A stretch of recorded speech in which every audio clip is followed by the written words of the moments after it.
A nurse working double shifts to keep her family alive. A mafia boss who never asks twice. One knock after midnight changed everything, and she never saw it coming. If this story already has your heart pounding, stay until the very end. Hit that like button now and drop a comment telling me what city you're watching from. I want to see exactly how far this story has traveled. Now settle in. This one doesn't let go. The knock came at 12:47 in the morning. Elara Voss heard it from the kitchen, where she was standing over the sink rinsing dried blood from the creases of her knuckles. The kind of blood that gets under the fingernails and stays there no matter how hard you scrub. She had worked 14 hours straight at Mercy General. She had held a man's hand while the cardiac team cracked his sternum open. She had told a woman in her 60s that the cancer had spread and watched the woman's face do that terrible, quiet, collapsing thing faces do when a person realizes the news is the worst possible kind. She was tired in a way that went past the body, bone deep, soul adjacent. The knock came again. 3 times. Deliberate, spaced, not the frantic knock of a neighbor in trouble. Not the loose, lazy knock of someone who'd had too much to drink and hit the wrong door. 3 knocks with the kind of patience that said whoever was on the other side of that door had already decided how this night was going to go. Elara turned off the faucet. She stood very still. Her apartment was a 1-bedroom on the 4th floor of a building that smelled like old carpet and radiator heat. The walls were thin enough that she could hear Mrs. Petrov's television through the drywall every night. The lock on her front door was a basic deadbolt she'd installed herself after the building super kept forgetting to fix the original. She had a chain, too. She'd learned a long time ago not to trust that any door between her and the rest of the world was as solid as it looked. She walked to the door and looked through the peephole. There were 2 of them. One she didn't recognize. A broad man in a dark coat standing slightly back, hands clasped in front of him, face blank as a wall. The other one was closer to the door, standing directly in the peephole's line of sight, as if he knew exactly where her eye would be. He was tall, dark hair, cut clean. A suit that didn't belong in this hallway, in this building, in this zip code. His face was the kind of face that had stopped being young a long time ago, not because of age, but because of something that lived behind the eyes. A particular flatness, a stillness that wasn't calm so much as it was controlled. Like a room where all the furniture has been bolted down. Elara did not know his name yet. She knew his type. She'd grown up 3 blocks from a neighborhood where men who looked like that were the ones people crossed the street to avoid, where their names got spoken in half volume even in private kitchens, where their presence meant someone was about to have a very bad week or no week at all. She did not open the door. "Who are you?" she said. Not a question. A test. "Cassian Morello." The voice came through the door without effort. Low, even, the way a man speaks when he has never once in his life needed to raise it to be heard. "I'm not here about you, Ms. Voss. I'm here about your brother." The name hit her the way names like that always hit. Right behind the sternum, a small, controlled detonation. Adrian. She had not spoken to Adrian in 11 days. He had borrowed her last $800 3 weeks ago, promised he was done with the card tables, promised it was just to get ahead of a bill, looked her in the eye and said the things people say when they are absolutely lying and absolutely know you know it, and count on you not to say so out loud. She had given him the money because he was her brother, because their mother was dead and their father had left before Elara was old enough to know what having a father felt like. Because Adrian was 23 years old and had the specific, exhausting talent of turning every room he walked into a disaster he needed someone else to clean up. And Elara had spent so many years being the one who cleaned up that she wasn't sure anymore who she would be if she stopped. She unlatched the chain, she turned the deadbolt, she opened the door. Cassian Morello looked at her the way people rarely looked at her. Not at the scrubs, not at the exhaustion, not at the flour-dusted ponytail from where she'd stress-baked at 10 p.m. and hadn't bothered to fix it. He looked at her like he was reading something, like she was a document he'd already studied and was now simply confirming the details of. "Can I come in?" he said. Again, not a question. "You can stand in the hallway and say what you came to say," Elara told him. Something moved in his expression. Not quite surprise, closer to recalibration. Your brother owes my organization $300,000, Cassian said. He has been owing it for approximately 14 months. The interest has been running at a rate he was made fully aware of when he accepted the terms. He is now unreachable. His phone is disconnected. His apartment in Pilsen has been vacated. His friends, such as they are, claim not to know where he is. A brief pause. We have reason to believe that claim is accurate. Elara's hand tightened on the door frame. The wood was cold under her palm. 300,000. 312 as of this week. She breathed through her nose, slow. She'd learned to breathe like that during her residency. Controlled intake, controlled exhale, so that her hands stayed steady when everything else was going sideways. And what does this have to do with me? You are the only person Adrian Voss has not managed to disappear from, Cassian said. You are also the only person who, at any point in the last 5 years, has consistently covered his debts. Not always fully, but consistently. He paused again, and in the pause there was the particular quality of a man who is accustomed to letting silence do work for him. I'm not here to threaten you. I want to be clear about that. I'm here to offer you a choice. That's what men like you always call it. This time the thing in his expression was clearer. He studied her for a moment with something that wasn't quite respect but was in the same neighborhood. My personal medical specialist resigned 6 weeks ago under circumstances that made hiring a replacement through normal channels complicated. I need someone with emergency trauma experience, discretion, and the ability to operate under pressure without asking questions that aren't her business. You need a nurse, Elara said flatly. I need someone qualified who understands that confidentiality is not a professional standard in my world. It is a survival requirement. The man standing behind Cassian, the broad one with the blank face, had not moved or spoken once. He might as well have been furniture. The hallway smelled like the neighbor's dinner and old heating pipes. Somewhere in the building, a baby was crying in that low, inconsolable way that meant it had been crying for a while. And if I say no, Elara said, then I pursue Adrian through the channels available to me, Cassian said, which are not the channels you would prefer. He's your brother, Elara said quietly, without meaning to. Something passed across Cassian's face too quickly to name. He is a debt with a name attached to it, he said. What he is to you is your business. What he owes me is mine. Elara looked at him. She was tired enough that the edges of the hallway light were doing that slight blurring thing they did when she'd been awake too long. She thought about Adrian at 12 years old, showing up at her school during lunch to show her a drawing he'd made of a cartoon dog. She thought about Adrian at 19, calling her from a county holding cell at 2 in the morning. She thought about all the versions of that call across the years, the variations on the same conversation, the same apologies that had the same shelf life. She thought about the $800 she didn't have anymore.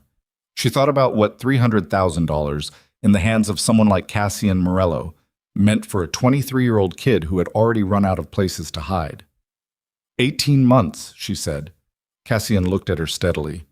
That is the term, yes. I want it in writing. I want the debt, Adrian's debt, listed as the consideration. I want a clause that if he repays any portion of it, the term shortens proportionally. I want my own room. I want 2 days per month where I can leave the estate without an escort to maintain my continuing education hours.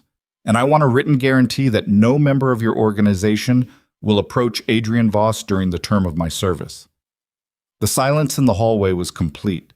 Even the baby had stopped crying. Cassian's expression had changed again in a way she couldn't fully categorize. He looked at her like a man who had walked into a room expecting a certain kind of conversation and found something else entirely waiting for him.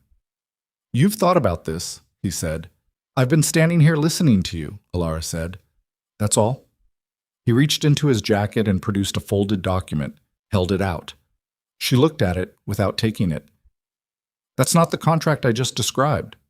No, he said. It's the one I brought. The one you described is the one we'll execute tomorrow morning with my attorney present. He held her gaze. This is a preliminary agreement, a statement of intent. It protects Adrian for the next 72 hours while the formal document is prepared. She took the paper. She unfolded it. She read it twice, slowly, in the bad light of the hallway, with a man whose name alone reportedly cleared rooms standing 2 feet away from her. The language was clean, precise. It said what he said it said. She looked up. "I'll need a pen," she said. He produced one. She signed her name in the margin he indicated, pressed the paper back into his hand, and looked at him. "I want to be very clear about something," she said. "I'm a nurse. I'll do the job. I'll keep the confidentiality. I'll work as hard as I always work. But I'm not furniture. I'm not decoration. And I'm not afraid of you." Cassian looked at her for a long, steady moment. Then he folded the document and put it back in his jacket. "Good," he said. "Afraid people make mistakes." He turned and walked back down the hallway. The broad man followed without a word. Elara stood in her doorway and watched them reach the stairwell door. Just before it closed behind him, Cassian stopped. He did not turn around. "Pack for the climate," he said. "Not for the duration. Whatever you need for the first 2 weeks, the rest can be arranged." The door swung shut. Elara stood in the hallway for a moment that stretched longer than it should have. Then she went back inside, closed her door, put the chain on, and sat down on her kitchen floor because her legs had finally decided they were done pretending. She sat there for a while. The radiator clicked. Mrs. Petrov's television murmured through the wall. Outside, the city made its low nighttime sound. She thought about calling Adrian. She had his last known number memorized. She dialed it internally the way you do when you've called someone so many times the number has become a kind of reflex. She did not actually pick up her phone. Cassian had already told her the number was disconnected, and she believed him, and she didn't want to hear the automated voice tell her the same thing in that cheerful, indifferent tone. She pulled herself up off the floor. She went to her room. She pulled a duffel bag from under her bed and started packing with the methodical efficiency of someone who had learned early that feeling things too hard while you worked was a luxury she couldn't afford. Trauma shears, 2 pairs of scrub tops, dark-colored, a blood pressure cuff. Her clinical reference cards, rubber banded, worn soft at the edges. A photograph of Adrian from 4 years ago, sitting on a pier somewhere, squinting into the sun, grinning his grin. She looked at the photograph for a moment and then packed it at the bottom of the bag under everything else. She packed for 2 weeks. She did not sleep.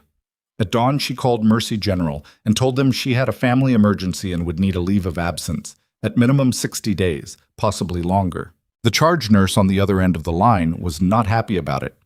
Elara listened to the unhappiness and said the same thing twice, and then said goodbye and ended the call. She sat by her window and watched the city go gray and then go gold as the sun came up behind the buildings. Somewhere out there, Adrian was in a room she didn't know the address of, making the specific kind of choices that had put her in this position, probably without any real understanding yet of what his disappearing act had cost her. She didn't feel angry about it. She knew she should. She had been not angry about Adrian for so long that the not anger had become its own thing, a permanent low-grade condition, like a fracture that healed crooked. At 8:45 a.m., a black car appeared at the curb below her window. She watched it for a moment.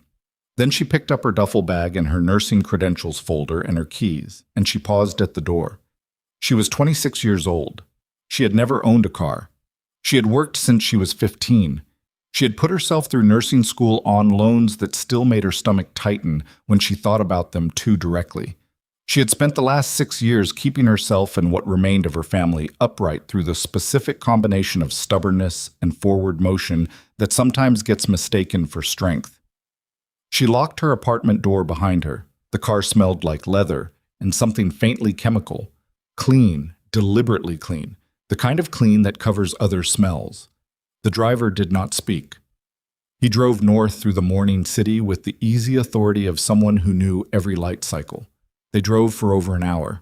The city unwound into suburbs, and the suburbs thinned into longer roads with more trees. The gates, when they came, were iron, flanked by stone pillars, the kind of structure that didn't announce itself so much as it simply made itself apparent. They swung open silently, and the car moved through. The estate beyond was large in the way that didn't ask to be admired. Old stone, dark wood, grounds that were maintained with precision.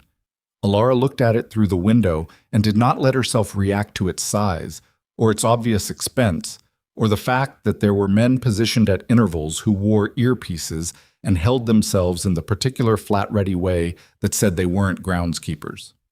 The car stopped. The door opened. Cassian Morello was standing on the front steps. He looked in the morning light, the same as he had looked in her hallway at 1 in the morning. Contained, precise, wearing the kind of suit that said he had already been working for hours. He looked at her bag. "Is that everything?" he said. "It's enough," she said. He turned and went inside. She followed. The house was quieter than she expected. Large houses, in her limited experience of them, tended to echo. This one absorbed. Heavy rugs, dark paneling, the sound of her footsteps taken in and swallowed. She followed Cassian through a wide hallway and up a staircase and down another hallway where the light came from narrow windows and the walls held photographs so old the people in them had the fixed, formal quality of portraits. He opened a door. The room was large. A window that looked out over the back grounds. A bed with a dark frame, simply made. A desk. A chair. An ensuite bathroom through an open door. "There's a door that connects to the medical room," he said, indicating a second door on the left wall. "That room is yours exclusively. It's been stocked according to the inventory list my previous specialist maintained. You'll tell me within 48 hours what's missing or inadequate." Elara walked to the connecting door and opened it. The medical room was serious. Not a first aid station, a proper clinical setup. Examination table, locked pharmaceutical cabinet, monitoring equipment, sterilization unit. Whoever had outfitted it had known what they were doing. She turned back to Cassian. "Who was your previous specialist?" she said. "She's no longer relevant to your situation." "She is. If she left equipment, I need to know the maintenance history on." He looked at her. Something shifted in the quality of his attention. The same recalibration she'd caught in her hallway, as if she kept doing things that were slightly outside the expected parameter. Her name was Dr. Lena Ferris. She left for reasons that did not involve competence. The equipment logs are in the third drawer of the desk in the medical room. Maintenance history is current. Elara nodded. "What are the immediate clinical needs I should be aware of?" "Nothing urgent today. One of my men sustained a shoulder injury 3 weeks ago that was treated but hasn't resolved correctly. I'd like you to assess it." "Send him in the afternoon. I need to inventory the room first." Cassian stood in the doorway of the bedroom for a moment. He had the posture of a man who was accustomed to rooms arranging themselves around him, and yet there was something in the way he was standing there, a particular stillness that had an unfamiliar quality to it. Like a man standing outside a room he wasn't sure he was allowed into. "There's a dining room on the ground floor," he said. "Meals are at 7, 12, and 7. You're not required to attend, but the kitchen will close after those hours." "Understood." "There are areas of the estate that are off limits. You'll be shown which ones. This is not negotiable, and it's not personal. It is a security consideration." "Also understood." He nodded once. He left. Elara stood in the center of the room that was now hers for 18 months and breathed. Outside the window, the grounds were damp from whatever it had rained the night before. 2 men were moving along the far tree line in a deliberate pattern she recognized as a security sweep. A third man was at a position near the rear gate, not visible to anyone approaching from outside, almost certainly visible to everyone inside. She had walked into Cassian Morello's world. She understood, in the specific way that emergency nurses understand things, which is to say, through the body first, through the tightening of the diaphragm and the slight acceleration of the pulse, that the world she had walked into did not operate by any set of rules she already knew. She went to the medical room and started inventorying the pharmaceutical cabinet. She was halfway through the controlled substances log when she heard it. A brief, sharp exchange of voices from somewhere below, men speaking in the clipped language of people who were either arguing or very close to it. Then silence. Then, distinctly through the old stone walls, the sound of something heavy being moved. She kept her eyes on the inventory sheet. She wrote down the count for each item carefully, in her own handwriting, in a notebook she had brought herself, because one thing 14 hours a day in a trauma bay had taught her was that you never trusted someone else's record of what was in a room. She was 26 items into the count when the connecting door opened without a knock, and a man she had never seen before stood in the doorway. 40s, heavy-set, a face that had been broken across the nose at least twice. He was holding his right shoulder at an angle that said the injury Cassian mentioned was causing him more grief than he'd admitted to anyone. He looked at her like she was a surprise he hadn't been told about. "You the new one," he said. "Elara Voss," she said. "You're early. Come back at 2. He blinked. Cassian said, 2 o'clock, she said, without looking up from the inventory. "The cabinet's not finished, and I'm not assessing anything until I know what I have available. 2 o'clock. A pause. Then the door closed. Elara finished the inventory. She was 3 items from the end of the controlled substances list when she found the discrepancy. A recorded quantity of midazolam that did not match the physical stock in the cabinet by a margin too significant to be a clerical error. She stared at the number. Then she closed the cabinet, locked it with the key she'd found in the desk drawer, put the key in her pocket, and went to find Cassian Morello. Because whatever else this arrangement was, whatever she had signed and whatever she had agreed to and whatever 18 months in this house was going to cost her, she was still a nurse. And nurses did not ignore discrepancies in controlled substances. Not for anyone. Not even for the most feared man in the city. She found him at the end of a long corridor on the ground floor, standing in the doorway of what appeared to be a study, speaking in low tones to the broad man from the night before. They both looked at her when she appeared. "We have a problem," she said. Cassian studied her face. Whatever he read there made him say something brief to the other man, who stepped away and closed the study door between them. "Tell me," Cassian said. "Your controlled substances log has a midazolam discrepancy. 40 milliliters recorded, 22 present. Either the log is wrong, the inventory that was done at Dr. Ferris's departure was wrong, or someone has been accessing that cabinet without documentation." The quality of the silence that followed was different from the silences before it.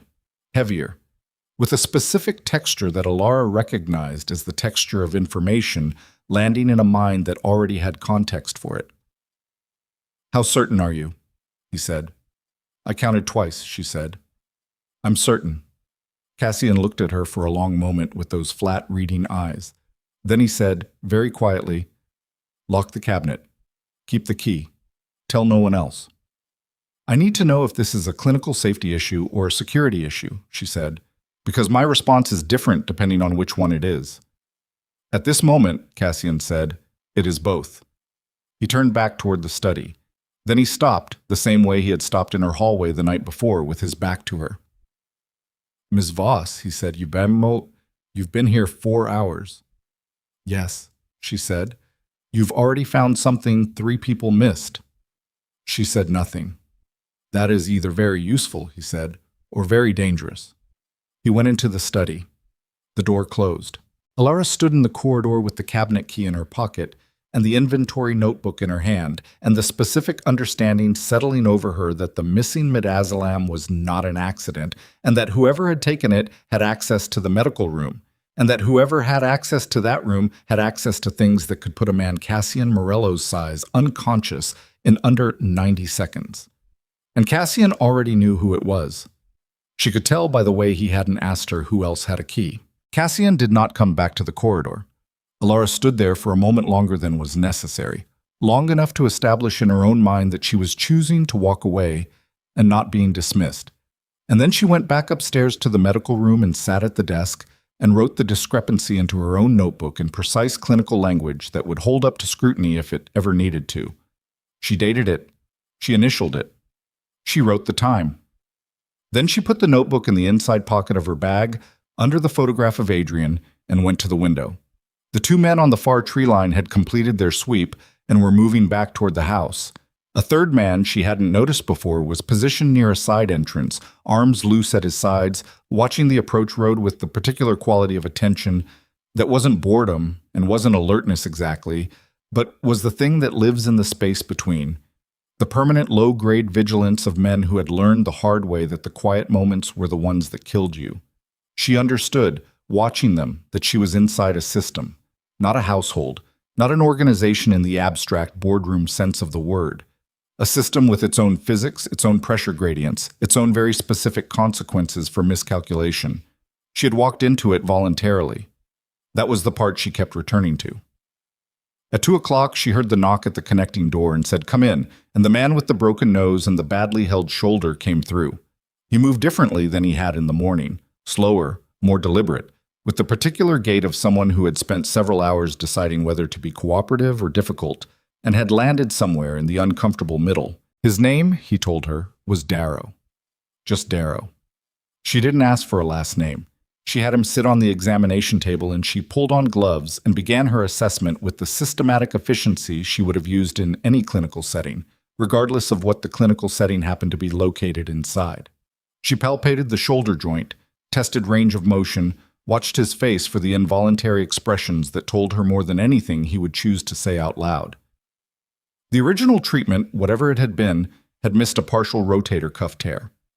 Not catastrophic, but untreated, and given the way Darrow moved, the compensatory patterns already developing across his upper back, it was going to become a chronic problem that would eventually compromise his function in ways that mattered to a man in his line of work. She told him this without softening it. He looked at her with the expression of a man who was not accustomed to being told things plainly by people he outweighed by 80 pounds. "You need imaging to confirm the extent," she said. "I can manage the pain and inflammation here and give you a rehabilitation protocol, but if it's a full tear, we're talking surgical intervention, and I don't have that capacity in this room. Cassian won't send me to a hospital." "Then you tell Cassian that the alternative is a man who loses 40% of his shoulder function inside of 18 months. She stripped off one glove, made a note. "That's not a threat. That's physiology." Darrow was quiet for a moment. He had the face of a man who had taken a great many things in his life without comment and had developed a comprehensive internal life about it. "You always like this," he said. "Like what?" "Straight." "Is there another option?" she said. He almost smiled. It didn't quite make it. Doc Ferris used to talk around things.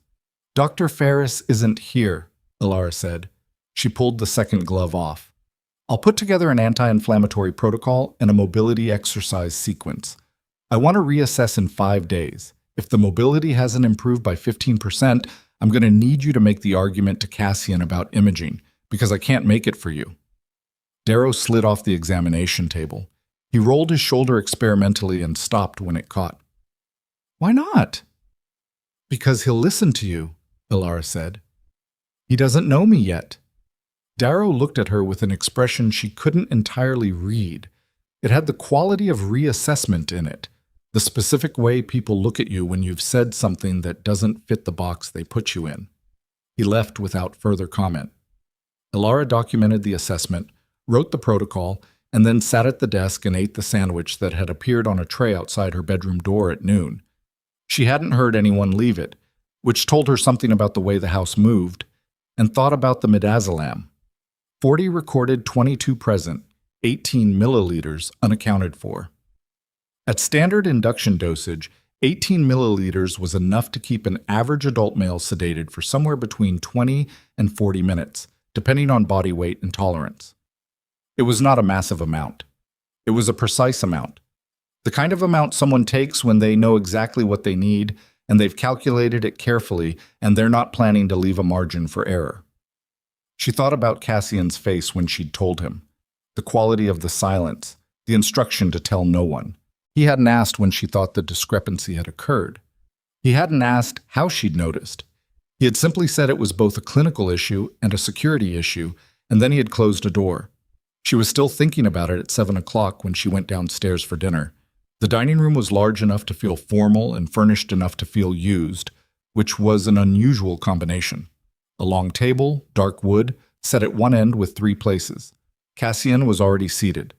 Across from him was a man she hadn't seen before, younger, 30s, with Cassian's bone structure arranged in a slightly softer configuration, and Cassian's eyes without whatever it was that made Cassian's eyes do the thing they did. The younger man looked up when she came in. His face did something complicated and quickly managed. Cassian said, "My brother, Lucian. Lucian, this is Elara Voss." Lucian Morello stood.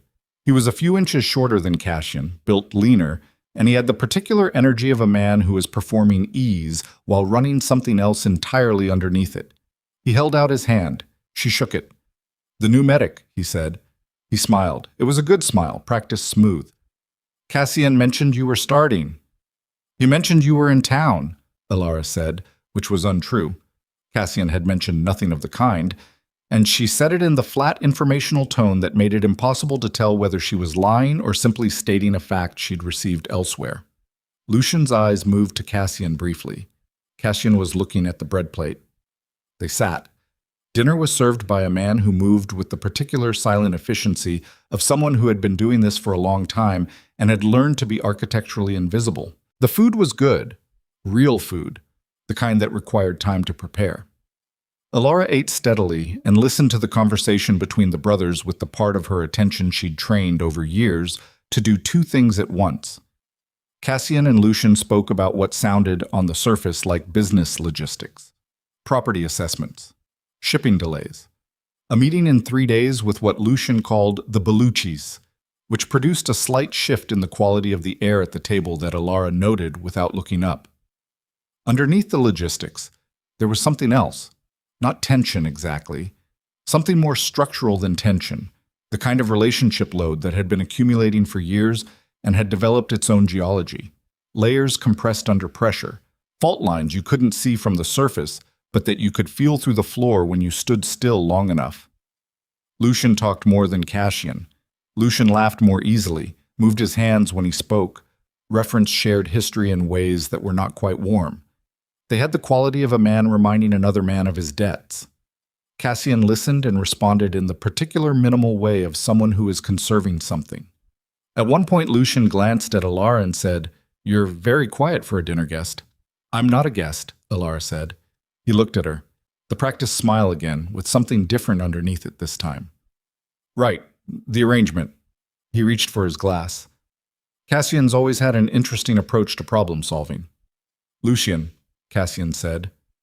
The word contained nothing except itself. It was enough. Lucian looked at his brother.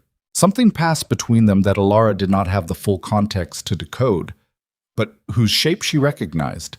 The specific exchange of men who have had a version of this conversation before and are having it again in a different register. Lucian set his glass down. "I'll need the Beluchi meeting moved to the morning. I have commitments in the afternoon." "The meeting is at 10, Cassian said. "It's been at 10 for 2 weeks. I'm aware of when it's been scheduled. I'm telling you it needs to move." A pause, brief, filled with a precision that felt studied. "Unless that's a problem." Cassian looked at him. "It's not a problem," he said. "The meeting stays at 10. Lucian smiled again. This time the smile didn't try to reach anything. It just sat on his face. "Of course," he said. Elara put her fork down and picked up her water glass and looked at the window and thought about the 18 milliliters of midazolam that weren't where they were supposed to be. After dinner, she went back upstairs.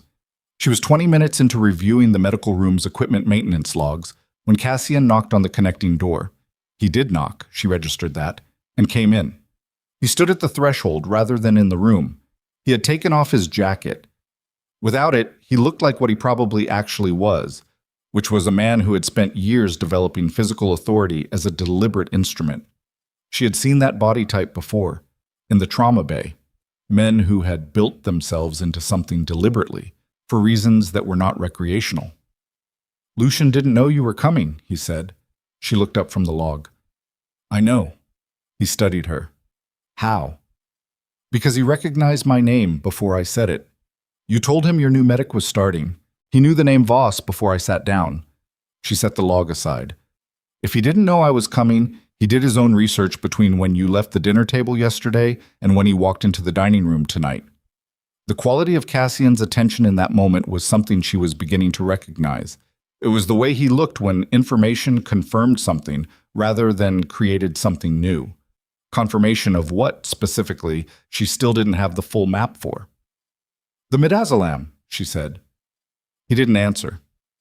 "The key to the pharmaceutical cabinet," she said.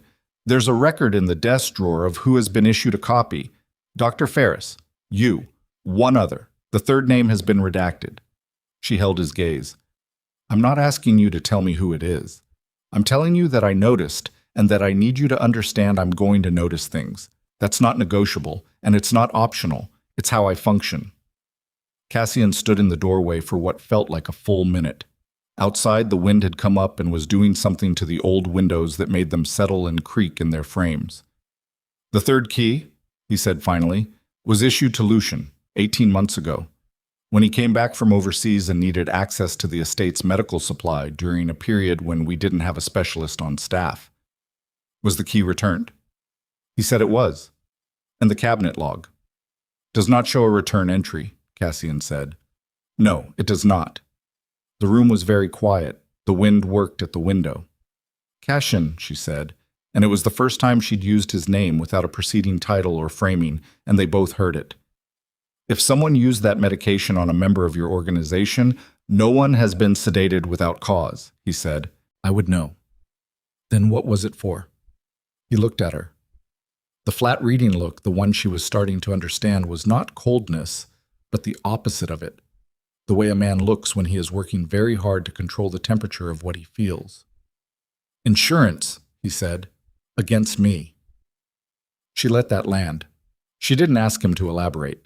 Some things you sit with for a moment before you push on them. The Bellucci meeting, she said. What happens if it goes wrong? It won't go wrong. But if it does... He exhaled through his nose.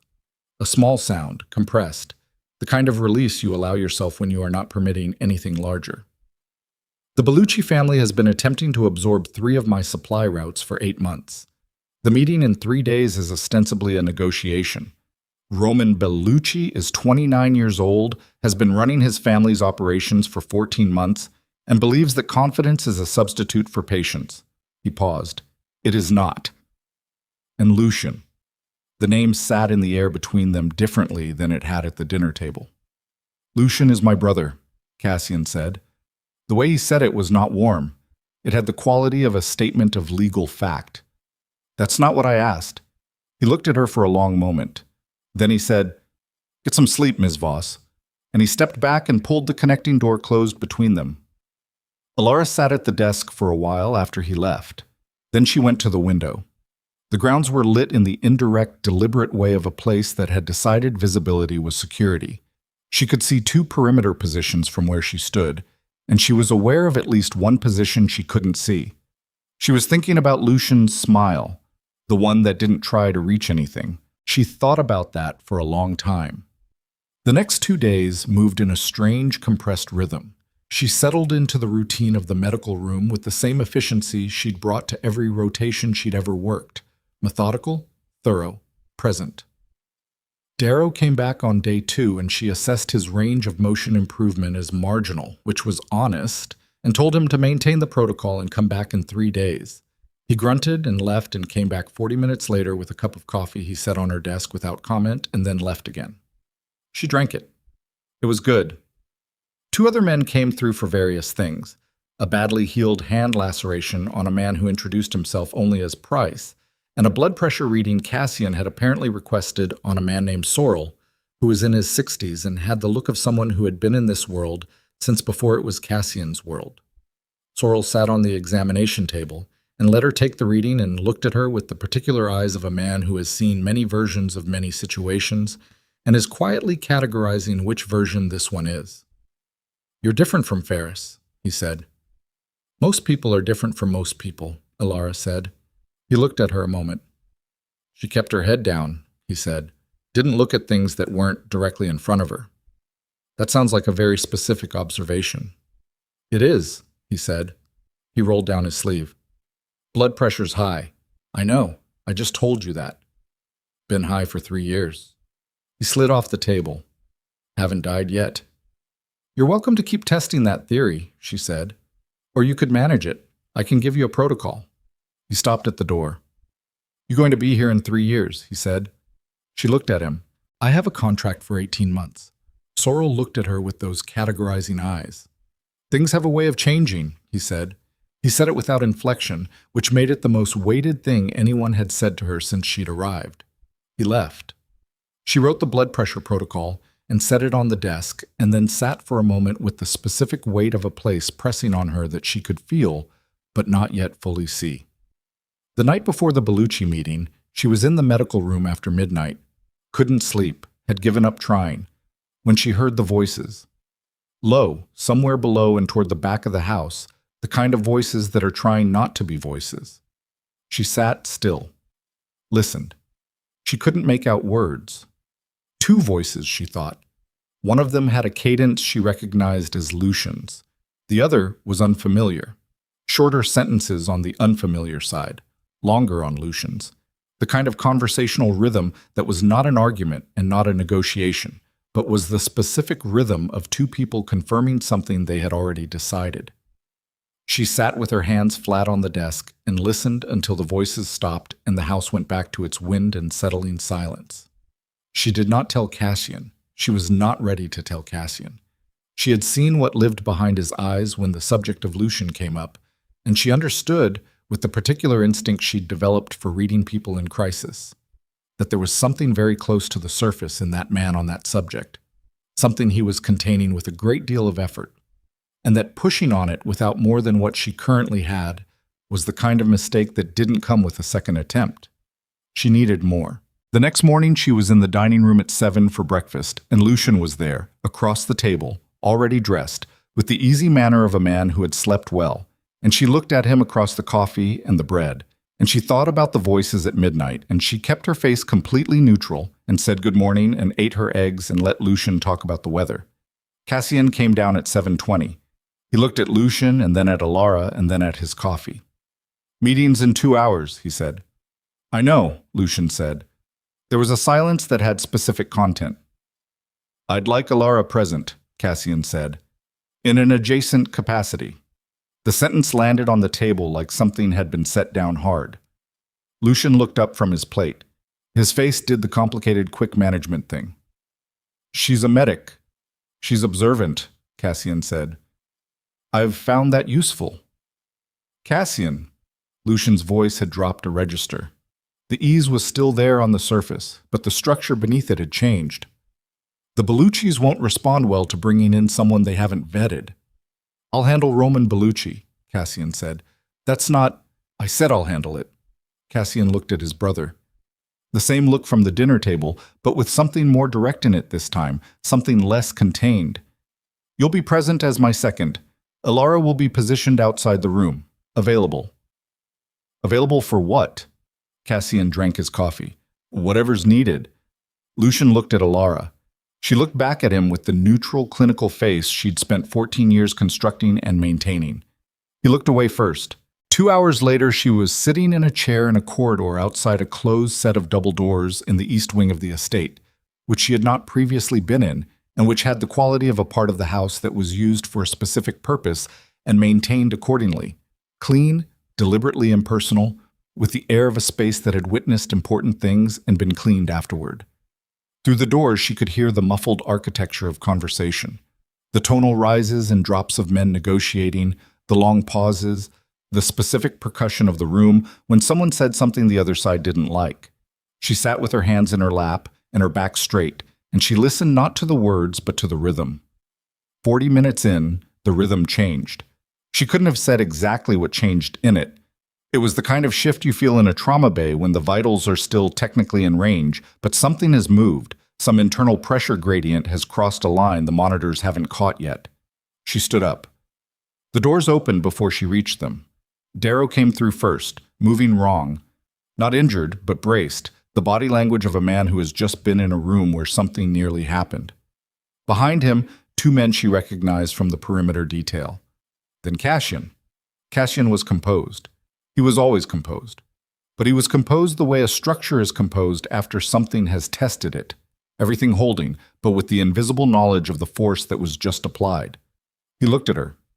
"We're done," he said. "What happened?" "Not here." He walked past her. She fell into step beside him, because that was what the moment required, and they moved back through the estate and into the main corridor and up the stairs in a silence that had specific dimensions she was still learning to read. In the corridor outside his study, he stopped. "Roman Bellucci made a proposal that was not a proposal," he said. "He made it in front of witnesses, which means it goes into record, which means the next move is not optional. His voice was very level. She had come to understand that the more level Cassian's voice was, the further from level everything else was. What was the proposal? He suggested a merger, full absorption of 3 of my routes and a 40% stake in my distribution network, in exchange for what he called operational protection. A pause. In front of Lucian. She looked at him. And Lucian's response. Cassian's jaw moved slightly. Once. Lucian said it was worth considering, he said. The corridor was very quiet. Through the window at the far end, the grounds were gray under an overcast sky. That's a betrayal, Elara said. Not softly, just factually. It's a position, Cassian said. His voice had the quality of something being held in a grip. A position that Lucian is entitled to hold. Cassian, she waited until he looked at her. The midazolam, the key that wasn't returned, the voice I heard last night at midnight in the back of the house. She held his gaze. Lucian was not saying it was worth considering because he thinks Roman Bellucci made a reasonable argument. He looked at her. He said it because he already knew it was coming, she said, because he helped plan it. The thing that lived behind Cassian Morello's eyes, the flat, controlled, thoroughly managed thing, moved. Not much. Enough. He turned and walked into his study, and she heard the lock engage. She stood in the corridor. Somewhere in the house, she was aware, Lucian was still moving, having conversations, being the man he always was in front of the people who had known him longest and therefore trusted him most. She went to the medical room and checked the pharmaceutical cabinet. The midazolam count was the same. She looked at it for a long moment. Then she unlocked the cabinet, removed the remaining supply, and stored it in the locked case she had brought from her own bag, which had a combination only she knew. And she put that case under the desk and sat in the chair and thought very carefully about what was going to happen in this house before she left it, and whether any of the preparations she could make right now would be enough. She was still sitting there when she heard the sound, distant, muffled, from somewhere on the grounds outside. That was not the wind and was not the house settling. It was the sound of something moving fast in the dark, and then all the exterior lights went out at once. The lights did not come back. Elara was on her feet before she had consciously decided to stand, moving to the window with the specific economy of someone who has learned that the first 3 seconds after an emergency determines everything that follows. Outside, the grounds were dark, in the complete way that is different from natural darkness. Not the absence of light, but the removal of it. Deliberate, engineered, the darkness of a system that has been switched off by a hand that knew where the switch was. She could see nothing on the grounds. She could hear, through the old stone walls and the gap at the bottom of the window frame, the sound she had heard before the lights went out. Movement fast and low, more than one source, coming from the direction of the east perimeter. She did not turn on her phone flashlight. She went to the desk by feel, opened the bottom drawer, took out the small trauma kit she'd reorganized on her first day and positioned precisely for this kind of access. She put it over her shoulder. She took the locked medication case from under the desk and shoved it into the kit bag.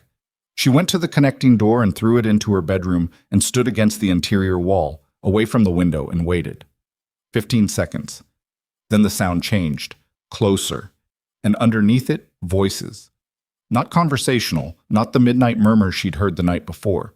Commands, clipped, the specific register of men executing something they had rehearsed. Then the first shot. It came from the ground floor, a single report, suppressed but not silent, the compressed crack of a weapon that someone had made quieter without making quiet. Then 2 more in rapid succession. Then running footsteps in the corridor outside her bedroom door, heavy and purposeful. She did not open the door. She stood against the wall with her back flat to the plaster and her kit on her shoulder, and she breathed. Slow in, controlled out. She counted the footsteps. 3 sets. Moving past her door without stopping, heading toward the east end of the corridor. Then from somewhere below, the study, she thought, or the corridor adjacent to it, a sound she recognized with a precision that only people who have worked trauma develop. The sound of a body impacting a hard surface, with the particular heaviness of involuntary collapse. She opened the door. The corridor was dark except for the faint ambient gray coming through the window at the far end. She moved toward the stairs, back against the wall, and she had made it 4 steps when a hand closed around her arm from the left, and she had her elbow halfway into a defensive arc before the voice said, low and close, "It's Sorrel. Don't." She stopped. He was in the doorway of what she'd thought was a linen closet. He was not a young man, and he was not built like the perimeter men, but he was holding something in his right hand that her eyes adjusted to identify as a handgun, and he held it with the specific naturalness of a man for whom this was not remarkable. "Where's Cassian?" she said. "Ground floor. East corridor." He was looking past her toward the stairs. "There are 6 of them on the grounds. 2 already inside." "How many of ours are down?" He looked at her. The word ours registered in both of them. She heard it land. 2 confirmed. Price took a hit. Don't know where. Price. The hand laceration. She knew his blood type from his intake form. "Cassian," she said again. He went to the east corridor when the lights dropped. Sorrel's jaw was set. He went alone. Why alone? Sorrel was quiet for 1 second. Because Darrow was positioned on the west side and the 2 men Cassian would have moved with. He stopped. "Are not where they should be," Elara said. "No." She understood, in the fast-processing way of someone whose professional function requires assembling information under pressure, what she was being told without being told. The 2 men who should have moved with Cassian had not moved with Cassian, which meant either they were down or they had chosen not to move. And given the mid-Azalam and the midnight voices, and Lucian saying Roman Bellucci's proposal was worth considering, the probability distribution between those 2 options was not even. "Take me down," she said. "You're a nurse." "Yes," she said. "And if Cassian is in the east corridor alone and something has happened to him, what he needs right now is not another gun. Take me down." Sorrel looked at her for a moment with those categorizing eyes. Then he moved. They went down the stairs in the darkness, with Sorrel moving ahead and Elara a step behind, and she tracked the sounds of the house the way she tracked a trauma bay when 3 patients came in simultaneously, not trying to hear everything, trying to hear the specific things that told her where the most critical pressure was. The east corridor was at the end of the main ground floor hall, through a door that connected to what she had understood to be a secondary meeting room. The door was open, not ajar. Open, and the thing that held it open was not a doorstop. One of Cassian's men was on the floor. She registered the shape of him, the particular collapsed configuration that said this was not a man who had decided to lie down. She did not stop. She had learned in 14 years how to triage while moving, how to take the information of a scene without letting it become a weight that slowed her down. She would come back to him. She would. But she needed to find Cassian first. The secondary meeting room was a wreck. Furniture overturned, a long table pushed at an angle, glass from something on the floor. 2 of Cassian's perimeter men were present, standing, not down, and this was the information that made her stomach close like a fist, because standing and not helping meant something specific. They looked at her when she came in. They looked at Sorrel. Neither of them moved. Cassian was against the far wall. He was standing. That was the first thing she assessed, and the most important. Standing, weight distributed, not protecting a compromised limb, not showing the signs of a man in shock. But his left hand was pressed against his right side, just below the ribs, and in the bad light she could see the darker quality of his jacket there, the specific saturation she had learned to identify before she could see color. He was bleeding. He looked at her when she crossed the room. His face had that quality she had seen in her hallway. Not the controlled boardroom version, not the managed flatness. Something stripped. Something that had been reached through the armor. "It's a grazed," he said. "Let me see it." "Elara?" "Let me see it." He moved his hand. She pressed 2 fingers to the site through the fabric, felt the topology of it. The wetness, the depth she couldn't fully assess through cloth, the specific temperature differential that told her the bleeding was active but not arterial. He was right that it was a graze. He was not right that a graze meant it wasn't serious. "Sit," she said. "I can't—" "Cassian." She looked up at him. "Sit down, 30 seconds. Let me assess. Then you can do whatever you're going to do." He sat against the wall. She knelt beside him and opened the kit by feel, and got the trauma dressing out, and pushed his jacket aside, and got her first real look at the wound in the thin light from the corridor. Graze was accurate. The round had caught him along the lower right lateral, taken a channel of skin and subcutaneous tissue, left a wound that was 7, maybe 8 centimeters long and required packing and pressure.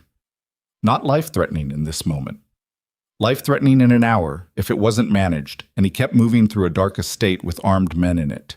She packed it. He didn't make a sound. She was aware distantly of the 2 men standing against the wall who had not helped him, and of Sorrel standing at the door watching those 2 men with an expression she did not look at directly because she could not afford the distraction of what it made her feel. She secured the dressing. That's temporary. You need this properly closed in the next 2 hours or you're looking at significant blood loss compounded by exertion. I understand. His voice was level. Levels within levels. He looked at the 2 men against the wall. Ren, he said. Just the name. One of the standing men, late 30s, face that had been hard for a long time, met his eyes. Something moved in the man's expression. Not guilt. Something more pragmatic than guilt. The look of a man who has made a calculation and is standing in the consequences of it and is assessing whether the consequences are what he projected. Where is my brother? Cassian said. Ren did not answer. Ren. He left, the other man said. Younger, someone Elara didn't have a name for. Before the lights dropped. 20 minutes before. Cassian was still for a moment. The quality of his stillness was different from all the other stillnesses she had learned. This one had a grief inside it. Not soft grief. The hard, unsentimental kind that comes when a thing you already knew to be true is confirmed in a way that removes the last margin of doubt. He gave them the timing, Cassian said. It was not a question.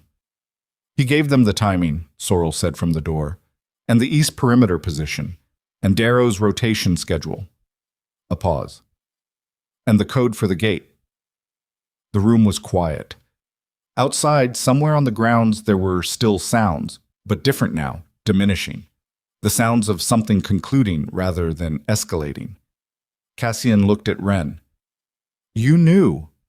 Ren's jaw moved. I knew there was a meeting with Bellucci people. I didn't know. You positioned yourself in this room, Cassian said. You left the east corridor door open. You did not discharge your weapon. The level voice, the absolutely level voice, with the temperature of deep water in January. You knew. Ren said nothing. Cassian looked at the younger man. Did you know? I thought. The younger man stopped, swallowed. Lucien said it was just a negotiation, that you'd agreed to it, that we were supposed to stand down and let it. He told you I agreed, Cassian said. Yes. The silence that followed had a specific weight that Elara felt in her chest. The weight of a man processing the full architecture of what has been done to him, not just the immediate facts, but the depth of it, how long it had been built, how many layers, how many hands. She had seen that expression before, not on men in boardrooms or crime scenes, in the trauma bay when someone was told a diagnosis that reorganized everything they thought they knew about their situation. Cassian stood. She put her hand against his arms, not stopping him, just a point of contact that said she was there and she was tracking him clinically. He registered it. He didn't pull away. He looked at Ren one more time. Get out of this house, he said. Take him with you. If I see either of you again, the conversation will be different. Ren moved. They both moved. They went through the door and Elara heard their footsteps in the corridor, retreating, and then the outer door, and then nothing. Sorrel came fully into the room. His face was doing the categorizing thing, but underneath it there was something else. A man who has been in a world for a long time and has seen iterations of this kind of night before and knows what usually comes after. How many of ours are actually down? Cassian said. Price is hit. Location unknown. Weller is at the east door. He's gone. Sorrel's voice was flat. The flatness of a man delivering information he has learned to deliver without the weight it actually carries. 2 perimeter men are unaccounted for. Could be positions, could be down. Darrow is on the west side. Last communication was 11 minutes ago. He was intact. Get Darrow in, Cassian said. Find Price. And Lucien. Cassian looked at Sorrel. Lucien is with Roman Bellucci, he said, or en route to him. He made his choice visible tonight. He paused. Find Price first. Sorrel left. Elara and Cassian were alone in the ruined meeting room. She looked at him. He was standing with his left hand at his side now, not pressing the wound, which was either confidence in her dressing or the specific stubbornness of a man who would not show physical limitation in a room even when the room was empty. "You knew Lucian was the third key," she said. He didn't answer immediately. He walked to the overturned table and set it upright with one hand, a motion that told her the wound was manageable in this moment, and also told her something about how he dealt with the unmanageable. Find the nearest physical thing that can be fixed and fix it. "I suspected," he said, "since Ferris left." He set a chair upright. "Ferris didn't leave. She was removed. I couldn't prove it. She was paid a significant amount to sign a release and relocate, and I couldn't establish who had provided the payment without evidence that would have required—" He stopped. "It would have required me to act against Lucian on suspicion, and he is my brother." The past tense he had used for Weller, gone, was present in the room. "She knew what Lucian was doing," Elara said. "Ferris. I believe she discovered it, and I believe she was smart enough to understand that discovery was not survivable. And you brought me in." He looked at her. "I needed a specialist." "You needed someone who would find the discrepancy," she said. "Someone with no existing loyalty to anyone in this house. Someone who would look at what was actually in front of them instead of what they'd been told to see." She held his gaze. "You used me to confirm what you already suspected." The room held that for a moment. "Yes," he said. She breathed, one slow, controlled breath. "Did you know it would make me a target?"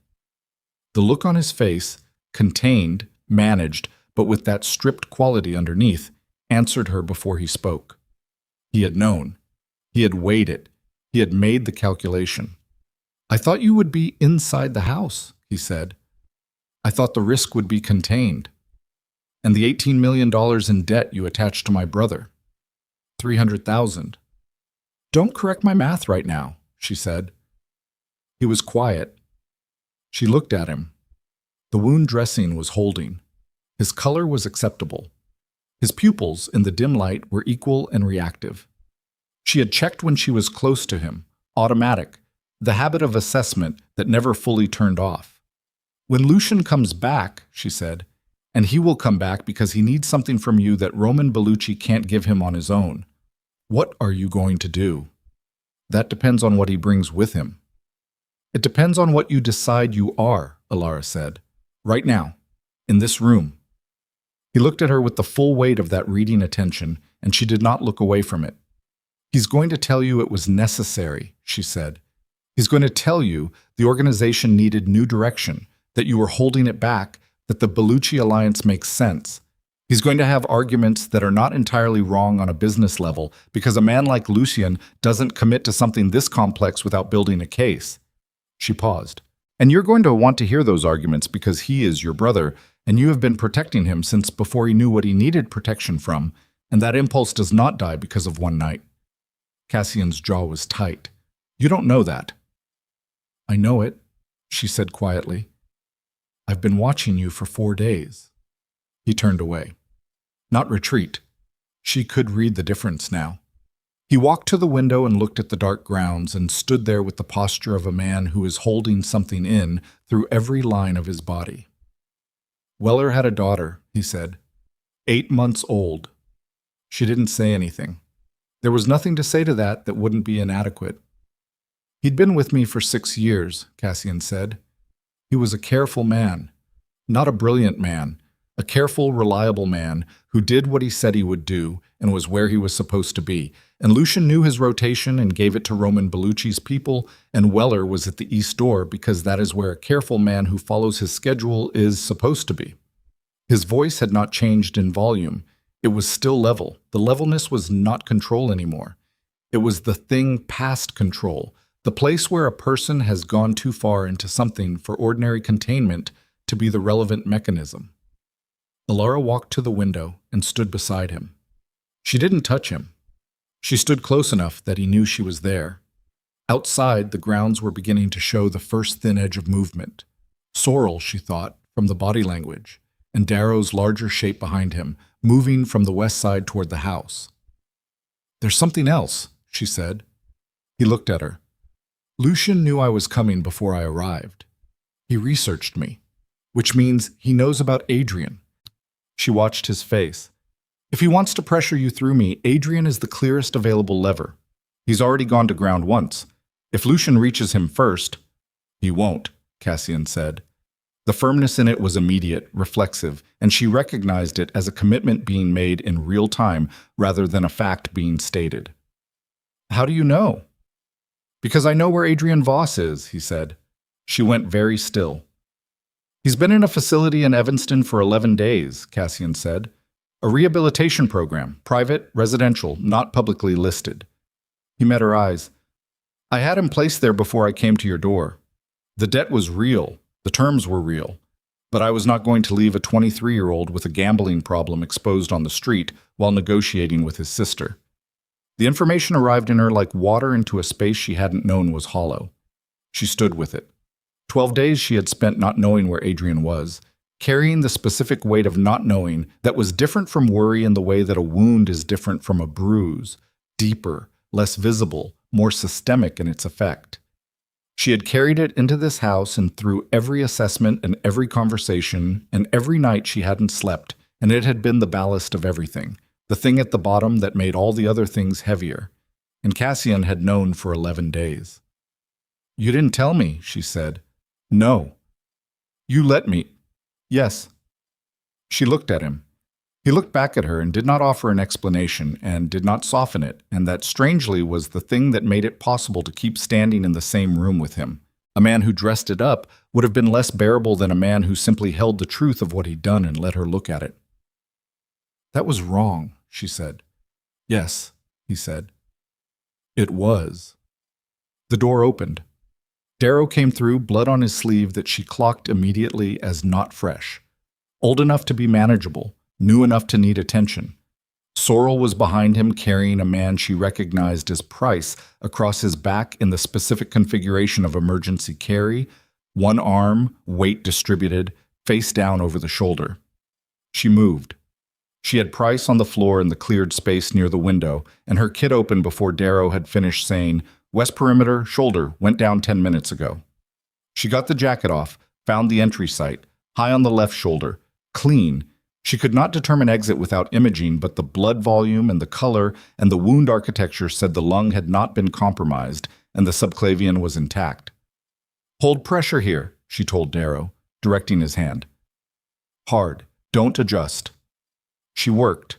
She did not think about Adrian in Evanston. She did not think about Cassian and what he'd chosen to tell her, and when. She did not think about Weller's 8-month-old daughter. She worked with the specific, focused efficiency that was the only real thing she had built that was entirely her own. This ability to take a human body that was failing and apply everything she knew until it was failing less. Price was unconscious but breathing, pulse rapid and thready but present. She packed the wound, established pressure, took his blood pressure against her palm by feel, inadequate but better than nothing, and made the calculation. "He needs a hospital," she said. "This is beyond what I can do in this room. He needs blood, he needs imaging, he needs a surgical team." Cassian looked at Sorrel. "There's a facility we use," Sorrel said. 20 minutes. "Darrow goes with him," Cassian said. "You drive." Sorrel moved. Darrow looked up at her. "Keep the pressure exactly where it is," she told him. "The entire drive. Do not adjust, do not release. If his breathing changes, if it gets faster or you hear a difference in the sound of it, you call me immediately." She wrote her number on his forearm with a pen from her kit. They got Price out. The silence that followed was large. Cassian and Elara stood in the wreck of the meeting room. "How many people know this facility?" she said. "Sorrel, 2 others. "Lucian." The pause was a fraction long. "Lucian knows it exists. He does not know the current location. The facility moved 14 months ago. 14 months ago. Around the time Ferris had discovered what she'd discovered and made the decision to take a payment and leave rather than stay and know. "He's going to come back," Elara said. "Not tonight. Tonight he's with Bellucci, being congratulated, being given whatever he was promised." She looked at Cassian. But he's going to come back because what he wants is not Bellucci's approval. What he wants is for you to see that he can do this, that he can take what you built and stand in it. Cassian was looking at the window. He wants you to acknowledge him, she said. He has always wanted that. Everything tonight was built on that. I know what he wants, Cassian said, very quietly. Then you know that the next time you see him, it won't be an attack. It'll be a conversation. And you need to decide before that conversation happens who you're going to be in it, because the man who wanted to hear his brother's arguments, that man will lose. She waited. Cassian, he turned. He sent men to your house tonight, she said. Weller is dead. Price almost died. 2 men who worked for you chose his word over yours because he spent months building that choice into them. And you didn't see it because you were protecting him. She held his gaze. You cannot protect him anymore. You protect him, and you lose everything. And then Weller's daughter grows up, and her father died for nothing. The thing behind his eyes moved fully, completely, in a way she had not seen before. Not the flat reading attention, not the managed containment. Something older and rawer than either of those. The thing a person looks like when the last structure they were using for support has been identified as the thing that was making them fall. He sat down in the chair he had set upright. He sat there for a long time. She sat across from him on an overturned crate she found near the wall, and she did not speak and she did not look away. Outside the window, the sky was beginning, barely, reluctantly, to consider going gray at its edges. When Cassian finally spoke, his voice had a quality she had not heard in it before. Not broken, not soft. Something that had gone past both of those into a register that was quieter and more absolute. He took something from me tonight that I cannot recover, he said. I need you to understand that. Whatever I do next, I will not be the same person who signed that contract. She looked at him. I know, she said. That man could still imagine his brother was something other than what Lucian is. He looked at his hands. This man cannot. She understood with the clarity that came at the end of very long nights in very bad rooms, that she was not looking at a mafia boss calculating his next move. She was looking at a person who was grieving and was not going to name it as grief because the word was too small for what had been lost. And the only thing she could offer that was worth anything was to stay in the room and let it be what it was. She stayed, and it was the staying that she did not fully understand yet. How much it cost her, how much it changed, how completely she had moved from the woman who had stood in her hallway 4 days ago with her hand on the doorframe, thinking she was trading her freedom for her brother's survival. She had not traded anything. She had walked into the center of something, and the center had changed her without asking permission. And she was sitting across from a man who was staring at his own hands in the gray pre-dawn light of a room that smelled like blood and gunpowder and old furniture. Her phone buzzed. She looked at it. A number she didn't recognize, a text, 3 words. I have Adrian. She showed Cassian the phone. He read it once. The gray pre-dawn light caught the side of his face, and she watched something move through him that was not panic. Panic was too loose, too scattered for what crossed Cassian Morello's face in that moment. It was the specific contraction of a man who has just had the last available variable removed from a calculation he was still trying to run. He stood. Give me the number, he said. It's unknown, routed. Give me the phone. She handed it. He looked at the number for 3 seconds, then handed it back and walked to the door and said something into the corridor in a voice too low for her to catch. Then he came back. The facility in Evanston, she said. How secure? It was secure, he said. The past tense was deliberate and terrible. Lucian knew it existed. Yes. He didn't need the current address, she said. He needed someone inside. Someone who'd been there since before it moved. She looked at him. How long has the current staff been in place? Cassian's face did something that answered her. One of them, she said. At least one of the staff has been Lucian since before the facility relocated. I don't know that. You suspected it, she said, or you wouldn't have moved the facility. He didn't argue that. She looked at the phone again, 3 words, no follow-up, no demand, no instruction, which meant the next message was coming, and the next message would be the terms. and the terms would be constructed to put Cassian in a position where every available response cost him something he could not afford to lose. That was how this kind of leverage worked. She understood it with the same cold clarity she understood wound depth and blood volume, as a system with its own internal logic that did not care about the person inside it. Adrian was 23 years old and had been in a residential facility for 11 days, and had no idea what his sister had agreed to, or what world she had walked into, or what his disappearing act had set in motion. She took the phone back. She typed, "What do you want?" She sent it before Cassian could say anything. He looked at her. "We need to know the terms," she said. "Every minute we wait is a minute we're not moving." He held her gaze. Then he looked away, and that was its own kind of answer. The response came in 40 seconds, not a text, a number. She pressed call. It rang twice. "Elara Voss." The voice was Lucian's, and it was the dinner table version of Lucian.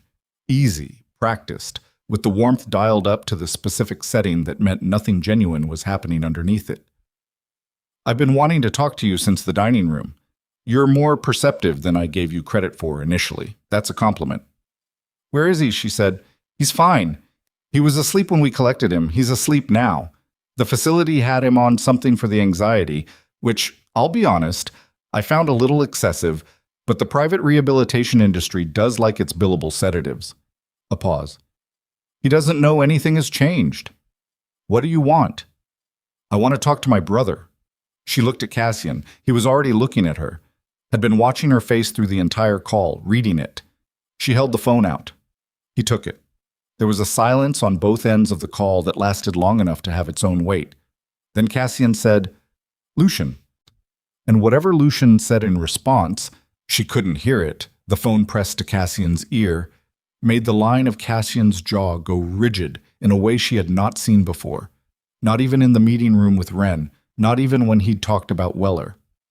"No," Cassian said. His voice had gone to a register below level, below controlled, the place underneath all the management where the actual person lived.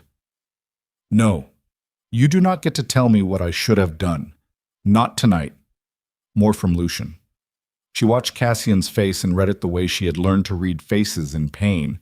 Not the surface expressions, which people managed, but the micro-movements that came before the management caught up. "You killed Weller," Cassian said. Whatever Lucian said to that, it made Cassian close his eyes for exactly 2 seconds, then open them. Whatever was in them when they opened was not grief anymore. "Here's what's going to happen," Cassian said. "You're going to send me a location. I'm going to come there. We are going to finish this conversation in person." A pause. "No. Alone. If I see anyone else you know, the night ends differently." Another pause, shorter. "Because I am still your brother, Lucian. And I am giving you the chance to look at me when you say the things you said on that phone." He ended the call. He stood with the phone at his side and his eyes on the middle distance, and she waited. "He wants the organization," Cassian said. "He wants the roots, the distribution network, the legitimate companies. He'll take my name off the structure and put his own on it. In exchange, Adrian Voss is released unharmed, you are released from the contract, and I am given 24 hours to leave the city with whatever personal resources I can move in that window." When he paused, he called it a retirement package. The room was very quiet. "And if you say no," she said, "he hasn't specified what happens to Adrian. He doesn't have to. The implication is sufficient." She thought about Adrian asleep in a room somewhere, in the pharmaceutical fog of a facility's anxiety protocol, with no understanding that the debt he'd run from had grown into something that now had his sister embedded in a crime organization and men with guns standing at the door of wherever they were keeping him. She thought about what she was going to say to Adrian eventually when this was over. If it was over. She had not let herself think about that directly until now, and she let herself think about it for exactly 3 seconds, and then she put it away. "You're going," she said. "Yes. Alone." That's what he asked for. Lucian is meeting you in a location he chose with terms he dictated, and you're walking in alone. She said it flat, no inflection, just the shape of it laid out so they could both look at it. That is not a conversation. That's an execution. Possibly. Cassian. He is my brother, Cassian said, and I know him. There are things he will not do in front of me. He has always needed me to see him. That need does not disappear because he has made himself my enemy. It gets stronger. He turned toward the door. He will want to have the conversation. And if you're wrong, he stopped but did not turn around. Then you were right that I needed someone without prior loyalty to anyone in this house, he said. Whatever happens tonight, what's in the desk in the study, the second drawer, combination 1472, is what you use. There are contacts, there are resources, there is enough to get Adrian out of wherever Lucien is keeping him and get both of you somewhere he can't reach. She stared at his back. I'm going with you, she said. No. I'm not asking. He turned around. Elara? You're bleeding through a field dressing I applied 40 minutes ago in bad light, she said. You've lost enough blood that your reaction time is compromised.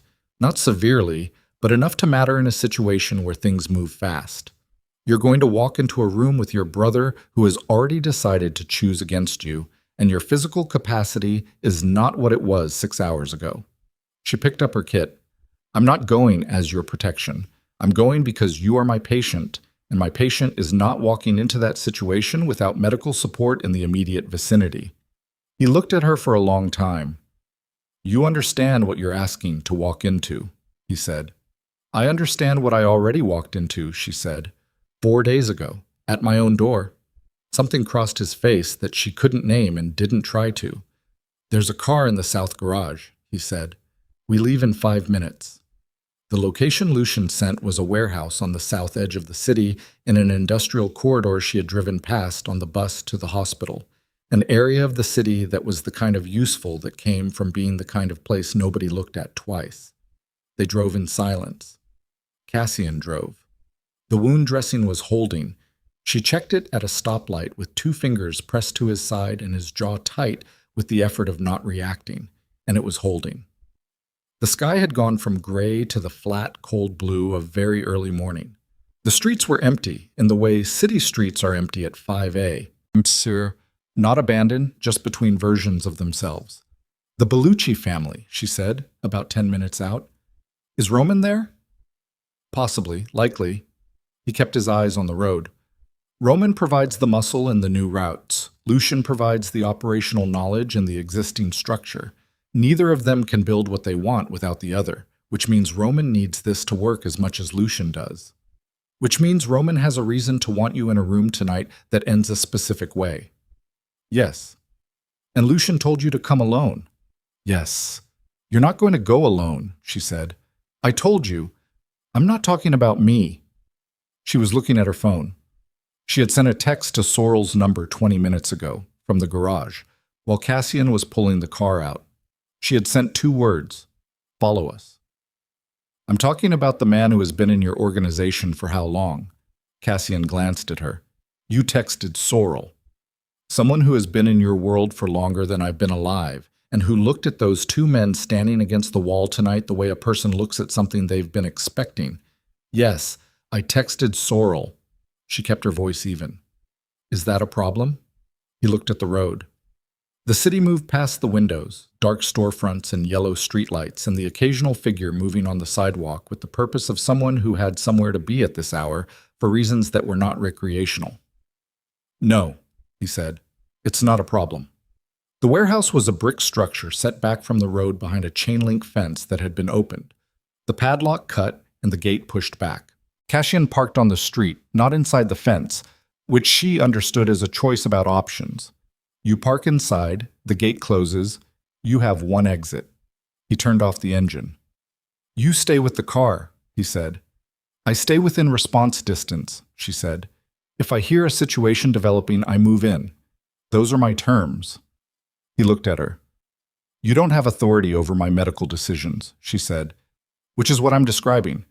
This is clinical proximity for a patient who is actively bleeding. That is a very specific use of professional language. I'm a very specific kind of professional.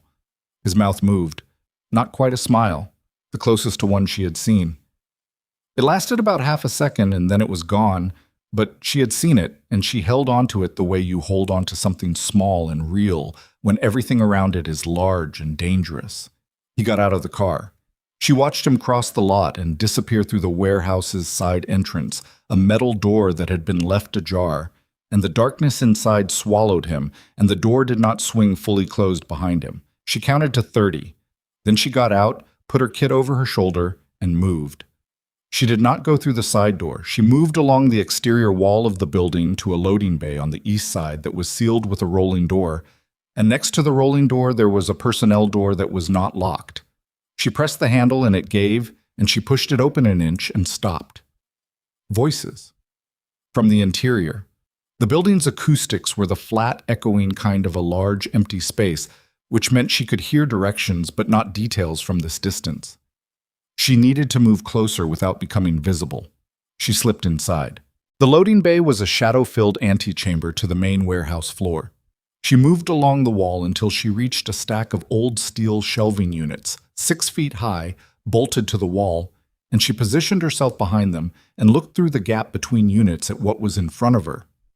The warehouse floor was lit by 4 portable work lights on stands, the kind that ran on battery packs positioned at the corners of a rough square maybe 30 feet across. In the center of that square stood Cassian. Opposite him, Lucian. Flanking Lucian on his left, a man she recognized from the Bellucci meeting, 30s, thick-necked, the specific build of someone whose professional value was physical, and 2 others she hadn't seen before. Roman Bellucci himself was not on the floor. He was on a mezzanine level above, leaning on the railing, watching. Elara looked at Roman Bellucci in the work light. 29, the age Cassian had given her. He looked younger than that in the face and older than that in the eyes, which was the specific combination you got when someone had been handed power before they had done the work of earning it and had spent the years since performing the version of themselves that deserved it. He was watching the brothers the way a man watches something he has bought. "You look like you've had a rough night," Lucian said. He was looking at Cassian's side, the wound site. He had clocked it the moment Cassian walked in, and she watched him decide what to do with the information.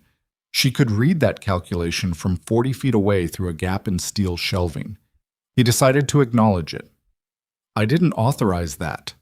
"Someone did," Cassian said. "The perimeter engagement was a containment measure. I gave specific instructions that you were not to be—" "Weller is dead, Lucian." The name hit the warehouse acoustics and came back from the walls and the ceiling, and Lucian's face moved through something. Not guilt. She'd been right that guilt was not the operative emotion here, but something adjacent. Disruption. A variable that had not been in the plan. "I know," Lucian said. "That was not supposed to happen." "And yet it did." Cassian. Lucian's voice shifted. The practiced ease was still there, but the structure beneath it was showing, the way a rehearsed speech sounds different when the person giving it starts to feel that the room is not going the way they prepared for. "I have been your second in command for 3 years. I have been in this organization my entire adult life. I have been patient. I have been—" "What have you been patient for?" Cassian said. "For you to see that I am capable of more than being your—" He stopped, breathed. "You treat me like an asset, a resource. You make every decision, and you consult me on nothing, and you have been doing that for 3 years, and I am your brother. I am not your employee." "You are not my employee," Cassian said. "You're right. My employees have demonstrated more loyalty tonight than my brother." Lucian's face changed. The ease dropped off it like something that had never been structural. "The terms stand," Lucian said. "The offer I made is fair. Take the exit I'm giving you, and no one else has to have a bad night." "The girl," Roman Bellucci said from the mezzanine. Not loud. He didn't need to be. The acoustics carried him. "And the brother. Those are the conditions." Cassian did not look up at Roman. He kept his eyes on Lucian. "You brought Roman Bellucci into my organization," he said to Lucian. "A 29-year-old who has been running his family's business for 14 months. You brought him into what our father built and what I spent 15 years maintaining, and you offered him pieces of it in exchange for help removing me." He paused. "What did he promise you?" "It's not about what did he promise you, Lucian?" The silence was the kind that answered. Lucian looked away. 1 second. He looked back. A partnership, he said. Equal standing, not second in command, not the brother of. My own position in a combined structure. He promised you that you'd have a name, Cassian said quietly. Your own name, not attached to mine. Lucian said nothing. I know, Cassian said. I've always known that's what you wanted. I kept telling myself you'd stop wanting it if I gave you more responsibility, more visibility. I kept thinking... He stopped. Something moved across his face that was not for Roman Bellucci and not for Lucian's men. It was for Lucian, the specific thing that passes between two people who have history that predates everything around them.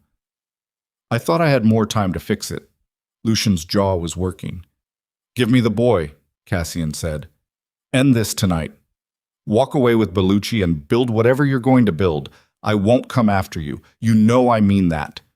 I can't, Lucian said. Why? Lucian glanced up at the mezzanine. Brief, involuntary. Elara understood. The promise Roman Bellucci had made to Lucian was conditional, not on Lucian delivering the organization, on Lucian delivering Cassian. A living Cassian was a future problem for Roman Bellucci. A man with Cassian's resources and contacts and history was not something you left walking around the city with 24 hours and a bag of cash. Roman Bellucci had known that from the beginning. Lucian had perhaps known it and chosen not to look at it directly, and now he was standing in a warehouse looking at his brother, and the thing he had not looked at directly was standing right next to him. Lucian, Cassian said, soft, the softest she had heard him. Look at me. Lucian looked at him. He is going to do to you what you did to me, Cassian said. The moment you are no longer useful to him, you know that. Lucian said nothing. The name he promised you, Cassian said. He will give it to you, and then he will find a reason to remove it, because that is what Roman Bellucci does. You've read the same history I have.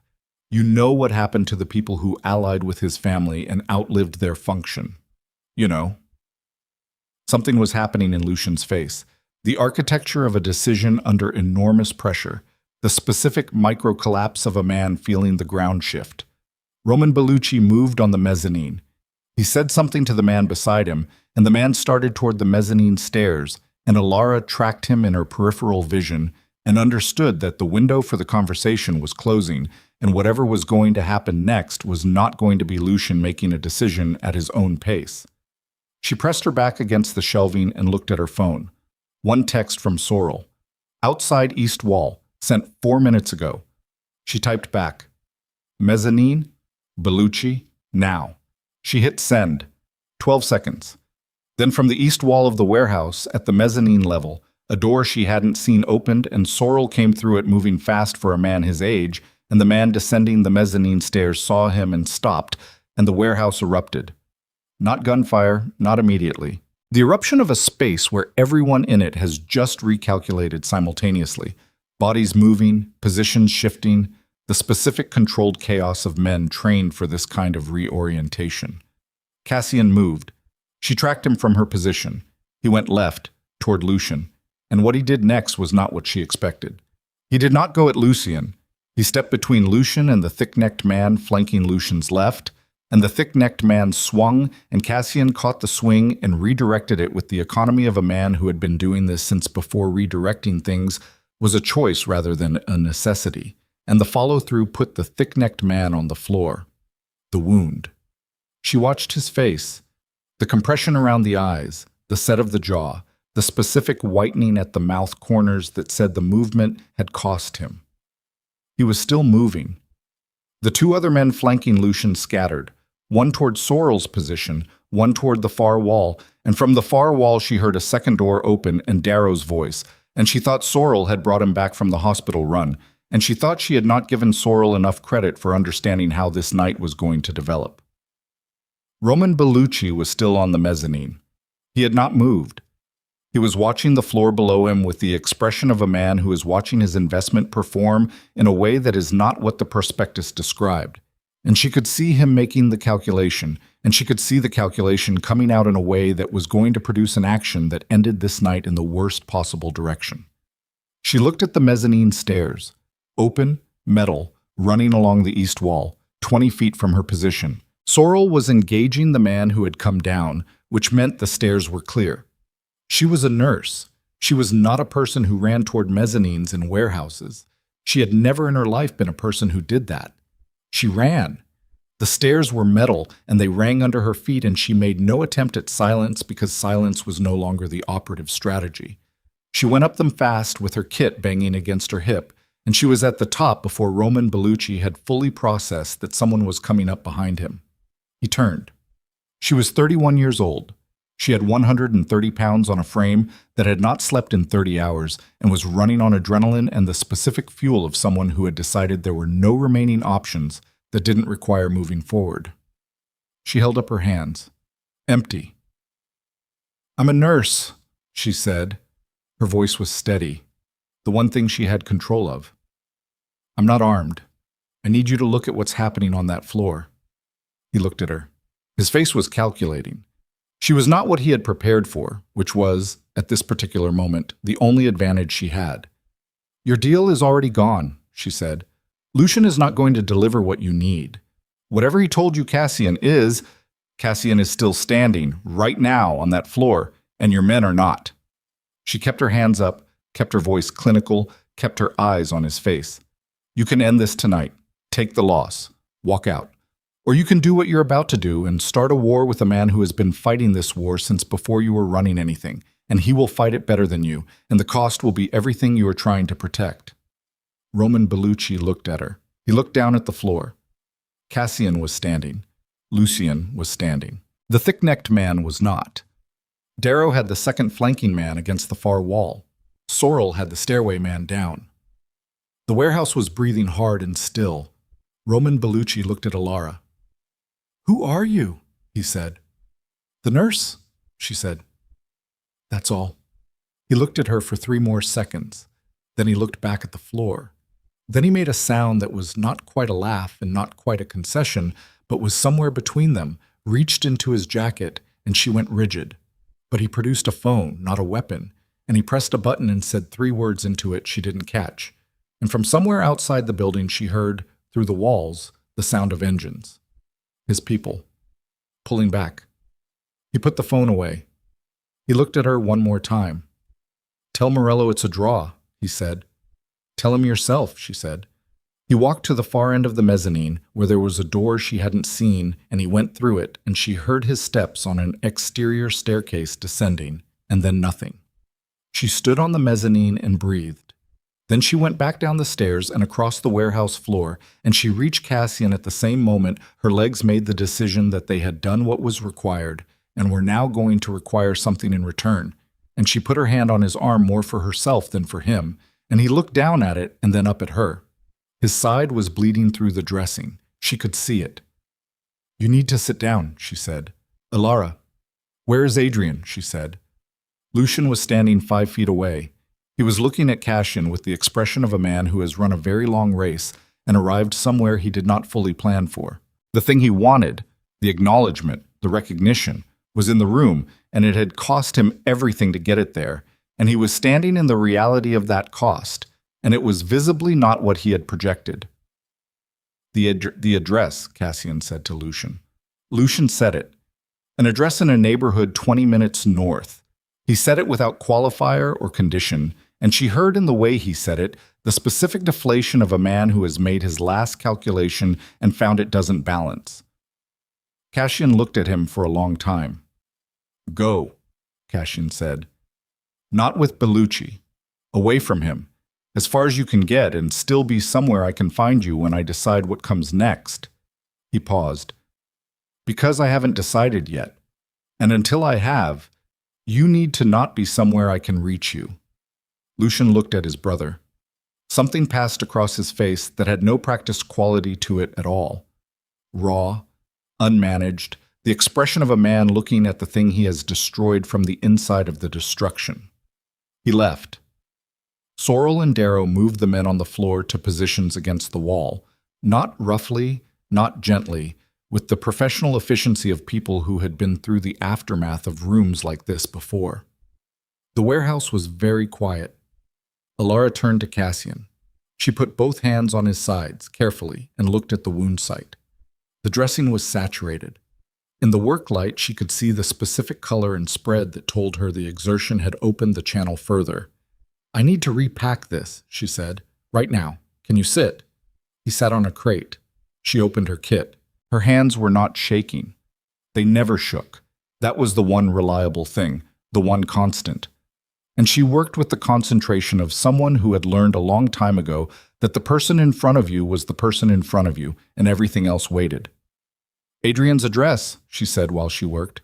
"Is it reliable?" "Lucian doesn't lie to me directly," Cassian said. His voice was strained with the effort of sitting still while she worked. "He omits. He reroutes. He doesn't look me in the face and say a false thing. It's the one remaining thing." A breath through the nose.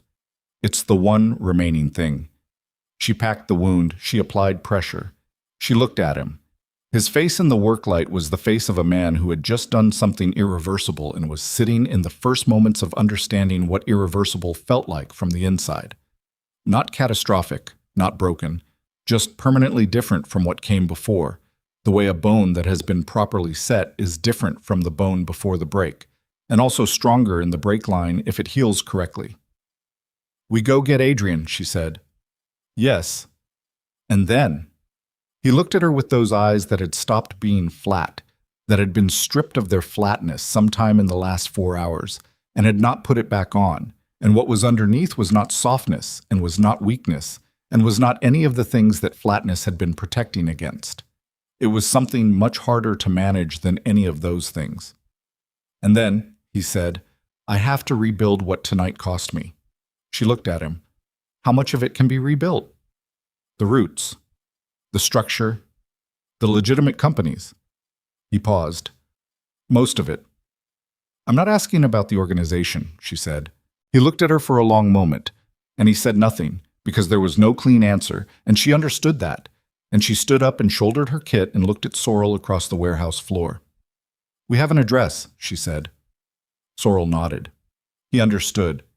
He was already moving toward the door, and Darrow behind him, and Cassian stood from the crate with the controlled effort of a man managing physical cost with the last of his reserves, and for a moment, just a moment, he stood next to her, and they were close enough that she could feel the specific warmth of a person who has been through something long and dangerous and is still standing.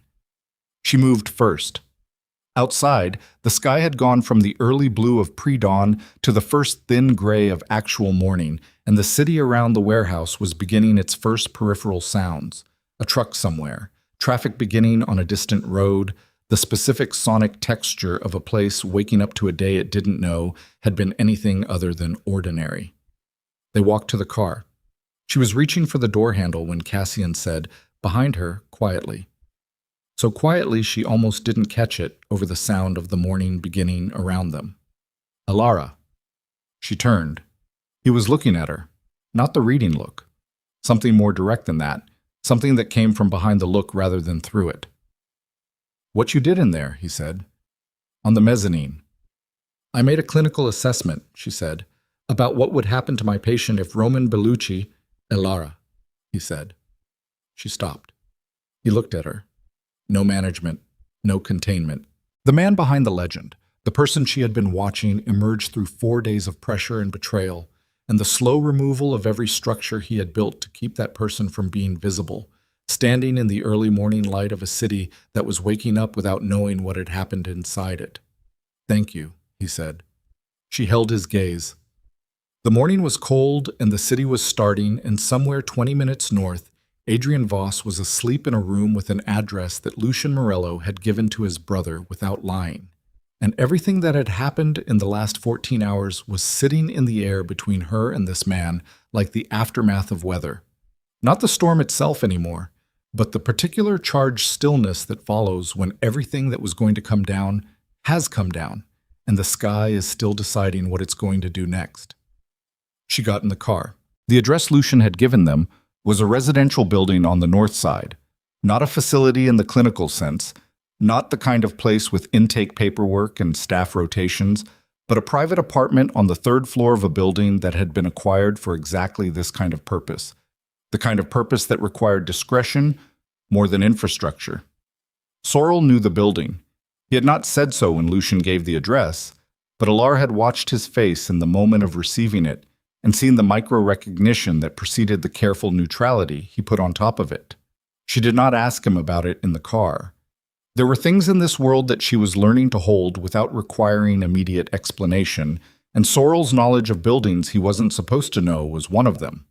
They went up the stairs because Cassian did not use elevators in situations where the variables were not fully controlled. She had inferred this from the warehouse and confirmed it here, watching him move to the stairwell door without discussion. She went with him. Sorrel and Darrow held the ground floor, third floor.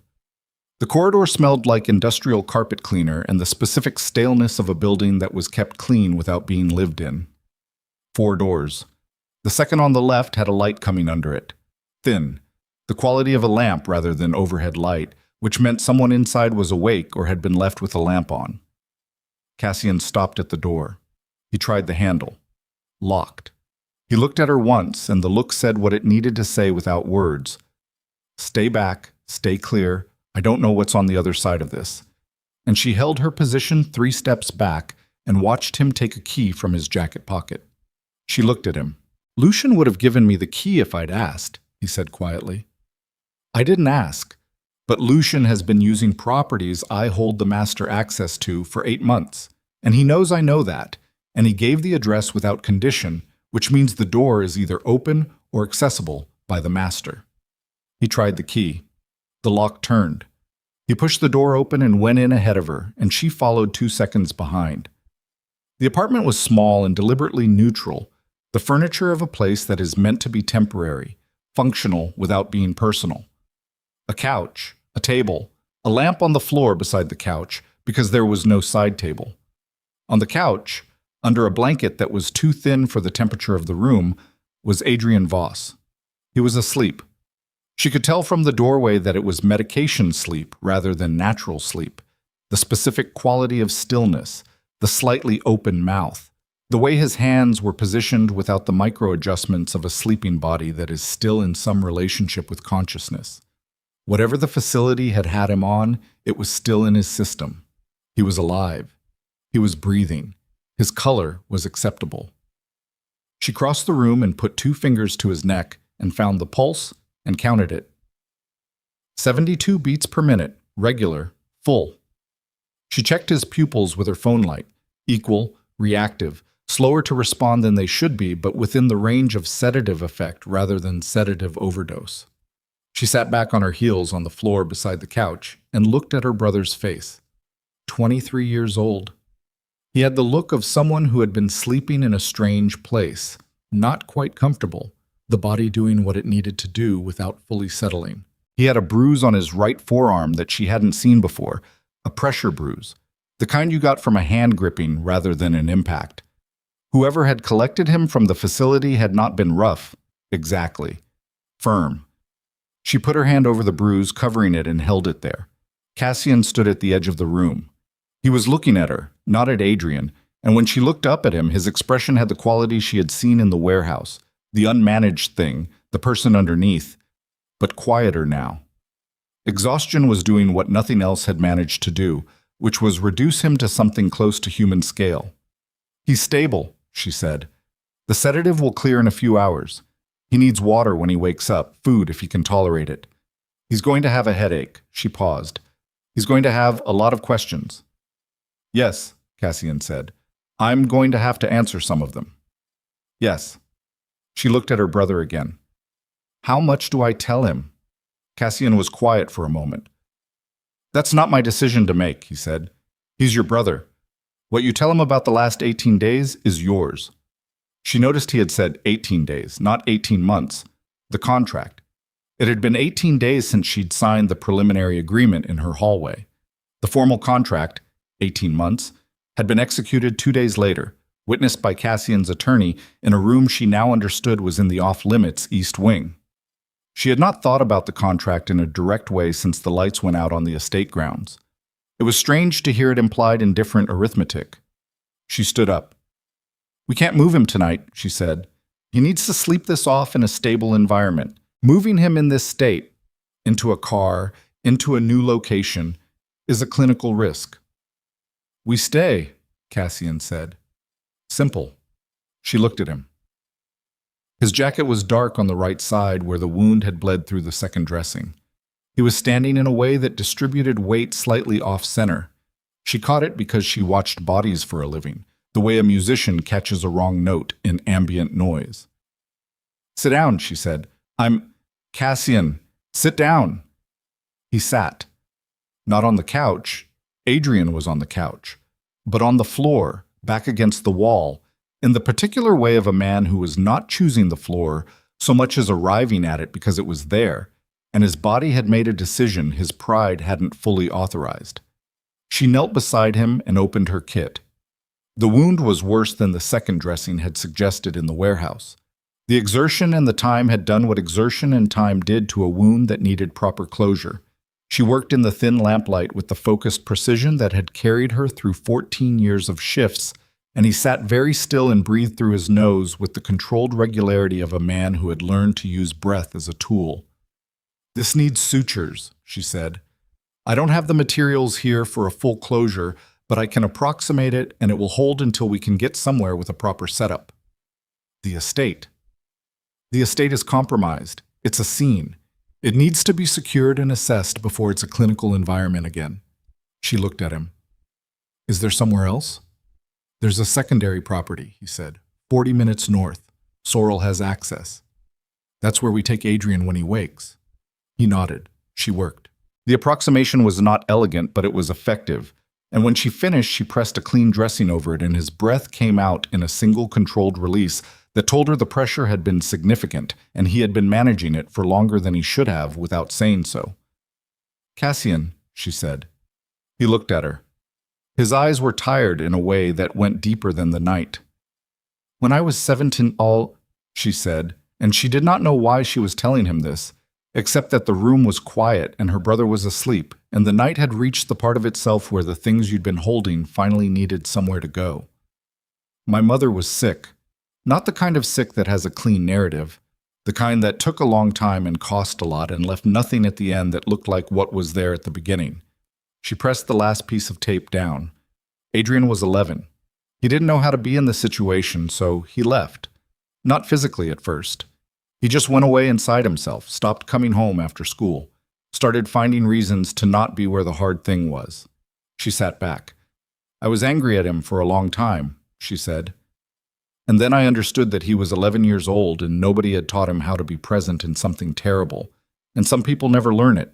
And the ones who don't tend to do what Adrian does, they make themselves scarce, and they find other ways to feel in control, and eventually those other ways cost them things they can't get back. She looked at her hands. I stopped being angry because being angry wasn't helping either of us. But I never stopped carrying it. Cassian was looking at her with the same attention he had always given her, but different in quality now, not the reading look, not the assessment, something that was simply present, listening. The contract, she said. The debt. The 18 months. She looked at him. I need to know what that means now. Tonight changed things. I need to know what I am in your world going forward, because I am not furniture and I am not a liability and I will not be managed. I told you that in my hallway, and it is still true. He held her gaze. The contract is void, he said. She went still. It was voided when Lucian took Adrian, he said. The guarantee I made, that no member of my organization would approach your brother during the term, was breached. The consideration fails. The contract fails. He paused. You can leave. Tonight. Tomorrow. Whenever Adrian is stable enough to move. I will not hold you to anything. She looked at him. That's not what I asked, she said. He looked back at her. I didn't ask if I could leave, she said. I asked what I am in your world going forward. The apartment was very quiet. Through the thin walls, she could hear the building's overnight sounds. A pipe somewhere. The compressed murmur of the city outside the windows. The specific breathing of a place that was mostly asleep. Cassian said, I don't have a word for it. Then describe it, she said. He looked at her for a long moment. The exhaustion was in his face, and the grief was in his face, and underneath both of those was the thing that had been emerging across 4 days and one very long night. The person who had been inside the legend for so long he had forgotten what the person felt like without the legend around him. "You are the first person in this world," he said, "who looked at everything I am and didn't try to use it, excuse it, or run from it." He paused. "I don't know what to do with that. I know what I want to do with it." Another pause, shorter, with more weight in it. "I know what I want." She held his gaze. "Say it plainly." "I want you to stay," he said. "Not because of a contract, not because of Adrian's debt, which is discharged. Tonight completely. It's gone. Because you are the most capable person I have put in a room in 15 years, and because you stood on that mezzanine and talked a 29-year-old with bad judgment out of a decision that would have ended this night differently, and because you sat on the floor next to my brother for 20 minutes before you came and found me in the East Corridor, and I knew, when you came through that door, that you had sat on the floor and looked at the wounded man before you looked for me." He stopped. "I want you to stay because I would be less without you here. And I am not a man who says that." She breathed. The lamp on the floor cast its thin light across the room. Adrian made a small sound in his sleep. Not distress, just the noise of a body adjusting. And she looked at him, and then back at Cassian. "I have conditions," she said. Something moved in his expression. "I would expect nothing else." "The medical center," she said. "A real one. Funded through your legitimate structure. Not private, not exclusive, accessible to the community. I run it with clinical autonomy. No interference, no pressure on who I treat or how." "Yes," he said. "Adrian completes the program. All of it. He doesn't get managed or shortcut or given an exit because of who his sister is. He finishes what he started." "Yes." "And you tell me things," she said. "Not everything. I understand there are operational realities I don't need inside of. But when something is going to affect me or the people in my care or the decisions I need to make, you tell me. You do not decide what I can handle. You tell me, and you let me decide that myself." He looked at her. "That's a significant condition." "It's the only one that matters," she said. He was quiet for a moment. Then he said, "Yes." She nodded. She sat with that for a moment. Then she leaned her back against the wall beside him, not touching, close, and she looked at the lamp on the floor and the sleeping shape of her brother and the thin gray light beginning at the edges of the curtains. "Get some sleep," she said. "You've lost blood, and you've been awake for—" "I know how long I've been awake." "Then you know you need to sleep." A pause. "I don't sleep easily in unfamiliar places." "Neither do I," she said. "But we're both going to do it anyway." He was quiet for a moment. Then, with the specific quality of a man doing something that costs him nothing, he expected it to cost, he let his head fall back against the wall and closed his eyes. She sat beside him and watched the lamp and listened to her brother breathe and let the night finish doing what it needed to do. She did not sleep. She was aware of the moment Cassian's breathing changed and deepened and the particular tension he carried in his shoulders. The tension that was so constant she thought at first it was just how he was built, released by a degree she had not seen it release before. She sat with that and did not disturb it. At some point Sorrel came quietly up the stairs and looked through the open door, and she shook her head and he withdrew. He would stay downstairs. He would do what Sorrel had apparently always done, which was be present in the places around Cassian that Cassian didn't know needed coverage. Adrian woke at 20 minutes past 9 in the morning. It came in stages, the way sedative sleep unwound. First the change in breathing, then the shift in body position, then the specific confused alertness of someone whose brain was reassembling the sequence of events that had preceded unconsciousness and finding the sequence incomplete. He sat up. He looked at the room. He looked at Elara. "Elle," he said. His voice was thick with sleep and medication. He said her name with the particular inflection of a man who was not sure if he was still in whatever he'd been dreaming. "What?" "Hey," she said. She was across the room and crouching in front of him before he'd finished the word. She put both hands on his face and looked at him. His eyes were focusing. His pupils were better. "Look at me. You're okay. You're safe." He looked at her. He looked at the room. He looked at the man sleeping against the wall, and then back at her. "What happened?" he said. "A lot," she said. And I'm going to tell you most of it. But first you need water and food, and you need to tell me if anything hurts. He blinked. My head. I know, that'll pass. She handed him the water bottle she'd had in her kit. Drink slowly. He drank. He was looking at Cassian. Who is that? He said. His name is Cassian Morello, she said. Adrian's hand tightened on the water bottle. He knew the name. Of course he knew the name. L, he said, very carefully. It's fine, she said. Drink the water. Is it fine? She looked at her brother. She had been thinking, in the hours while she sat on the floor and didn't sleep, about what she was going to tell him. She had thought about it the way she thought about difficult clinical conversations, not scripting them, but locating the truth inside the complexity and finding the simplest, accurate path to it. He came to my door because of your debt, she said. I made an agreement with him that covered the debt. The agreement is finished now. The debt is discharged. She held Adrian's gaze. What I need you to understand, and what I need you to actually hear and not just let go through, is that the choices you made, the gambling, the debt, the disappearing, put me in a situation that I would not have chosen and that cost things I cannot fully itemize for you right now. She paused. I'm not saying this to make you feel guilty. I'm saying it because you and I have never been direct about this, and I'm done not being direct.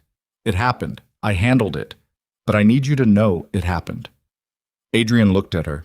He was 23 and he was hungover on someone else's medication, and he had the specific face of a young man being given true information in the full weight of it for the first time, without the cushioning that she had always. She understood this now, clearly, the way you understand things at the end of a long journey, placed between him and the consequences of himself. His eyes went wet. He didn't let it go further than that. He swallowed. I know, he said. I've always known. I know you have, she said. That's the part that made it harder. He looked at the water bottle in his hands. I'm going to finish the program, he said. Not because... He stopped. Started again.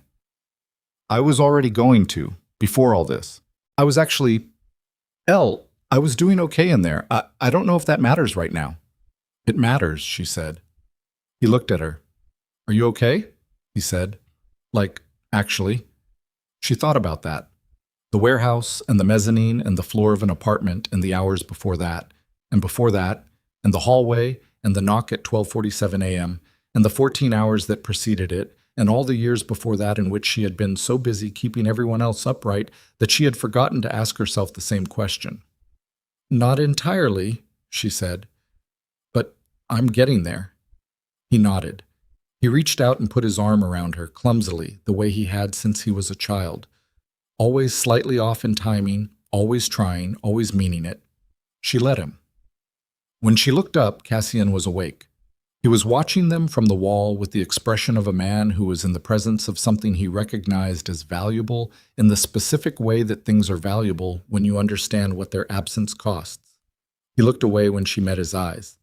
Not withdrawal, something more like courtesy.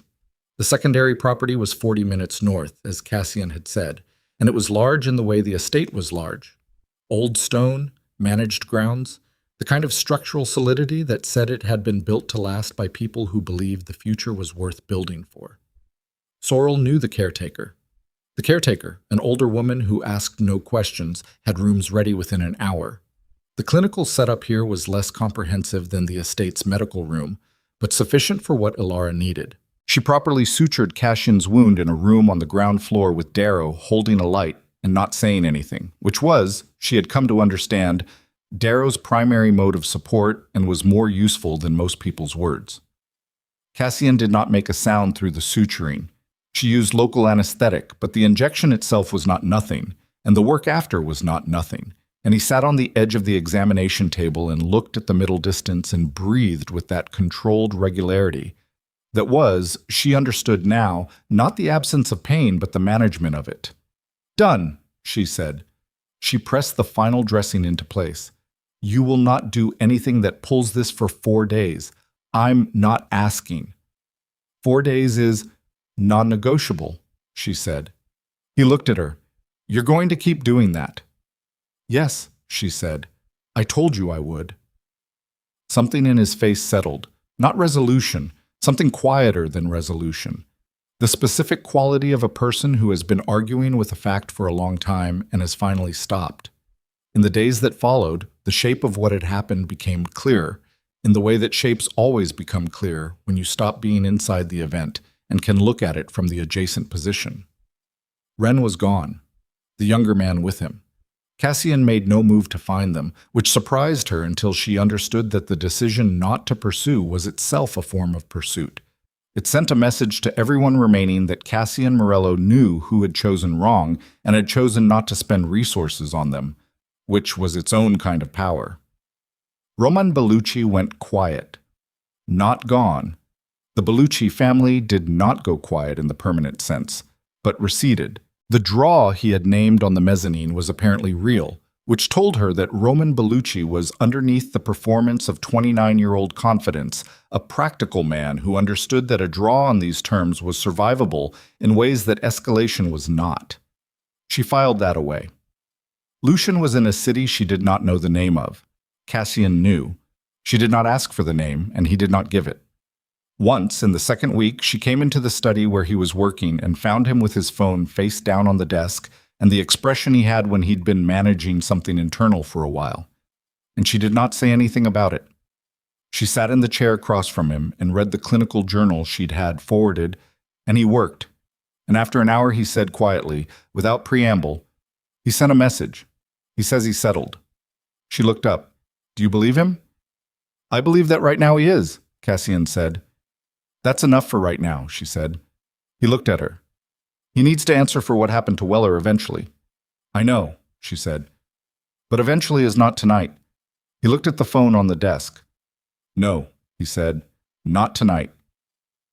Weller's daughter was named Clara, 8 months old. Cassian had made the arrangements the day after they came back from the secondary property.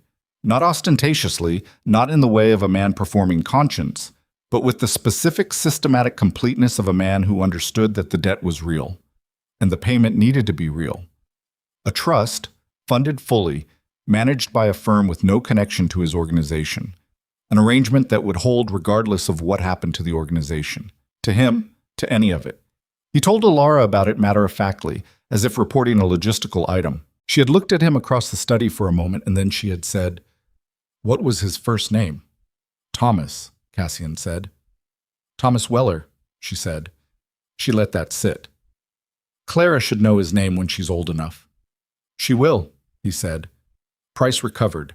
It took time, and it required 2 surgical interventions at the facility Sorrel had taken him to that first night, and there was a period in the second week where the outcome was genuinely uncertain, and Elara drove 40 minutes to the facility and sat in the waiting area and reviewed the charts and talked to the surgical team in the specific language of people who understand the same things about the same kind of damage.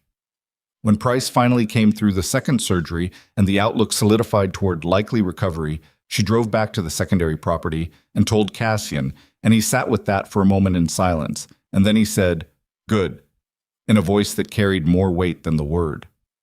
Darrow's shoulder eventually got the imaging it needed.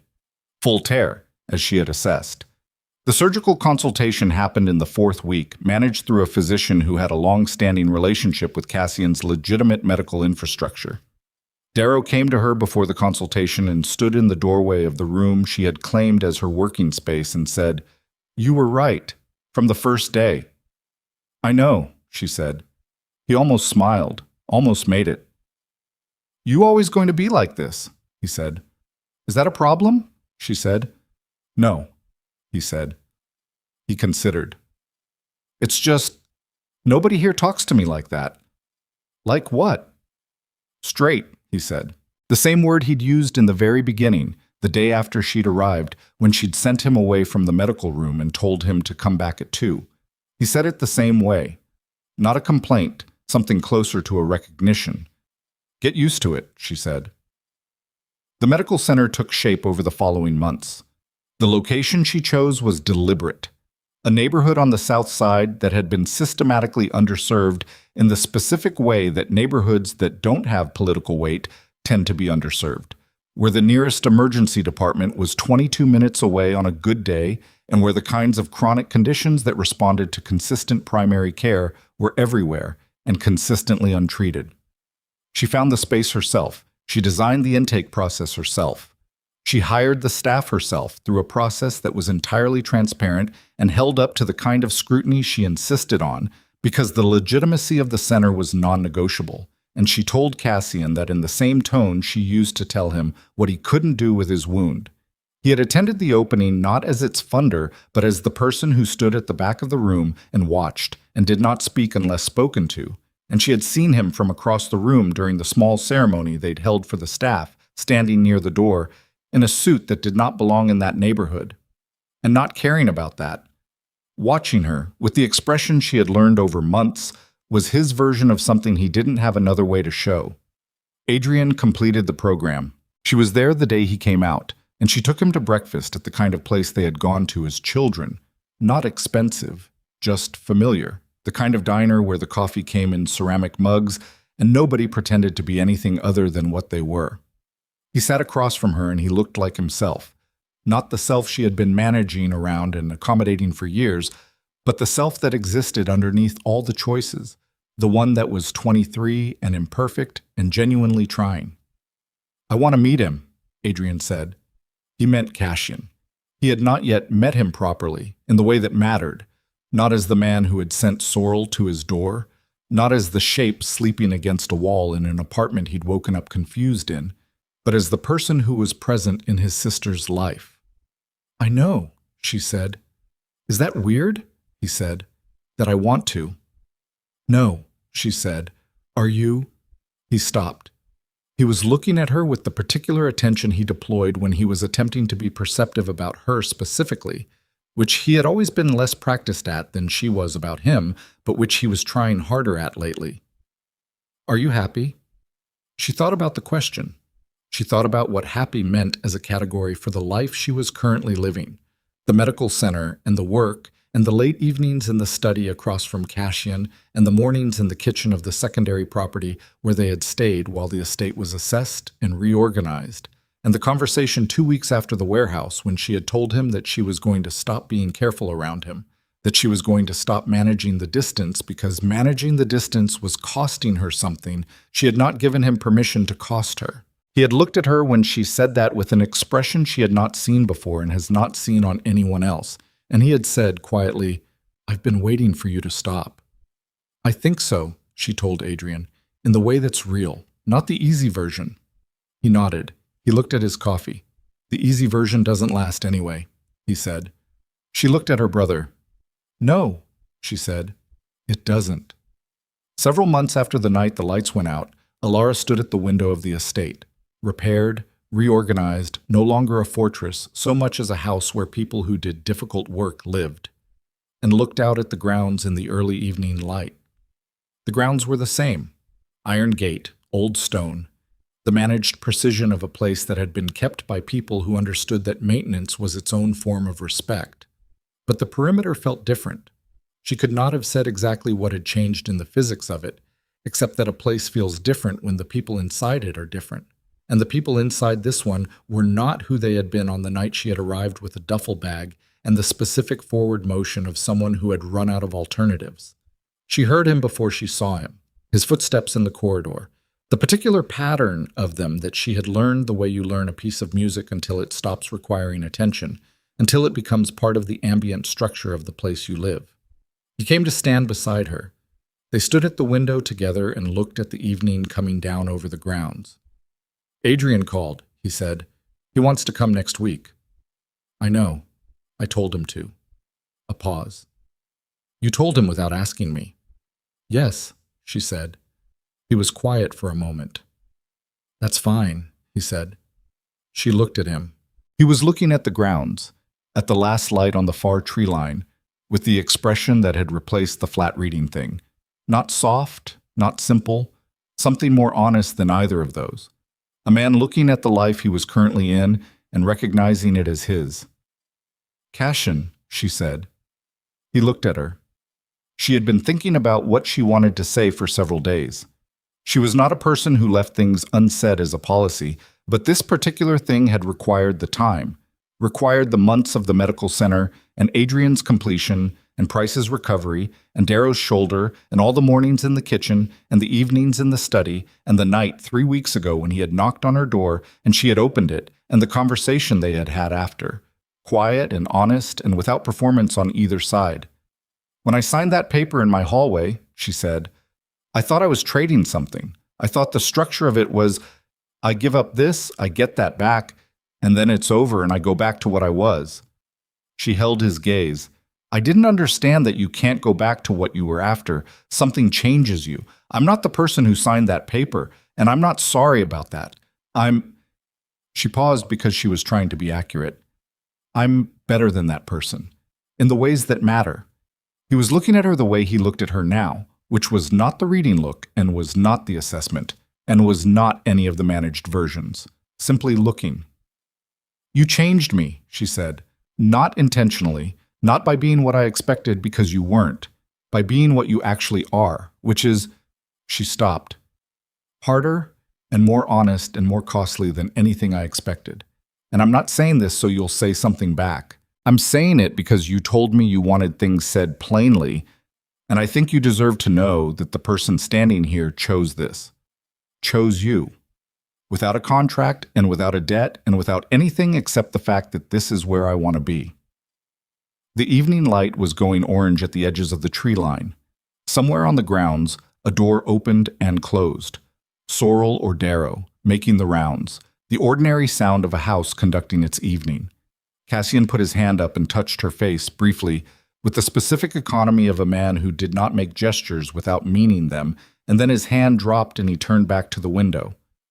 "You told me once," he said, "that I had to choose you, not because of a contract, not because of debt, because you chose me too." "I remember," she said. "I've been choosing you," he said, "since the first morning, since you sent Darrow away and told him to come back at 2. He paused. "I didn't know what to do with that. A person who looked at my world and looked at me and didn't rearrange either one to make them easier." He was quiet for a moment. "I spent 15 years making sure nothing could reach me. You reached me in 4 days and I never found a way to reverse it." She looked at him. "I know," she said. "I don't know how to be what I am, and also—" He stopped. "I'm learning." "So am I," she said.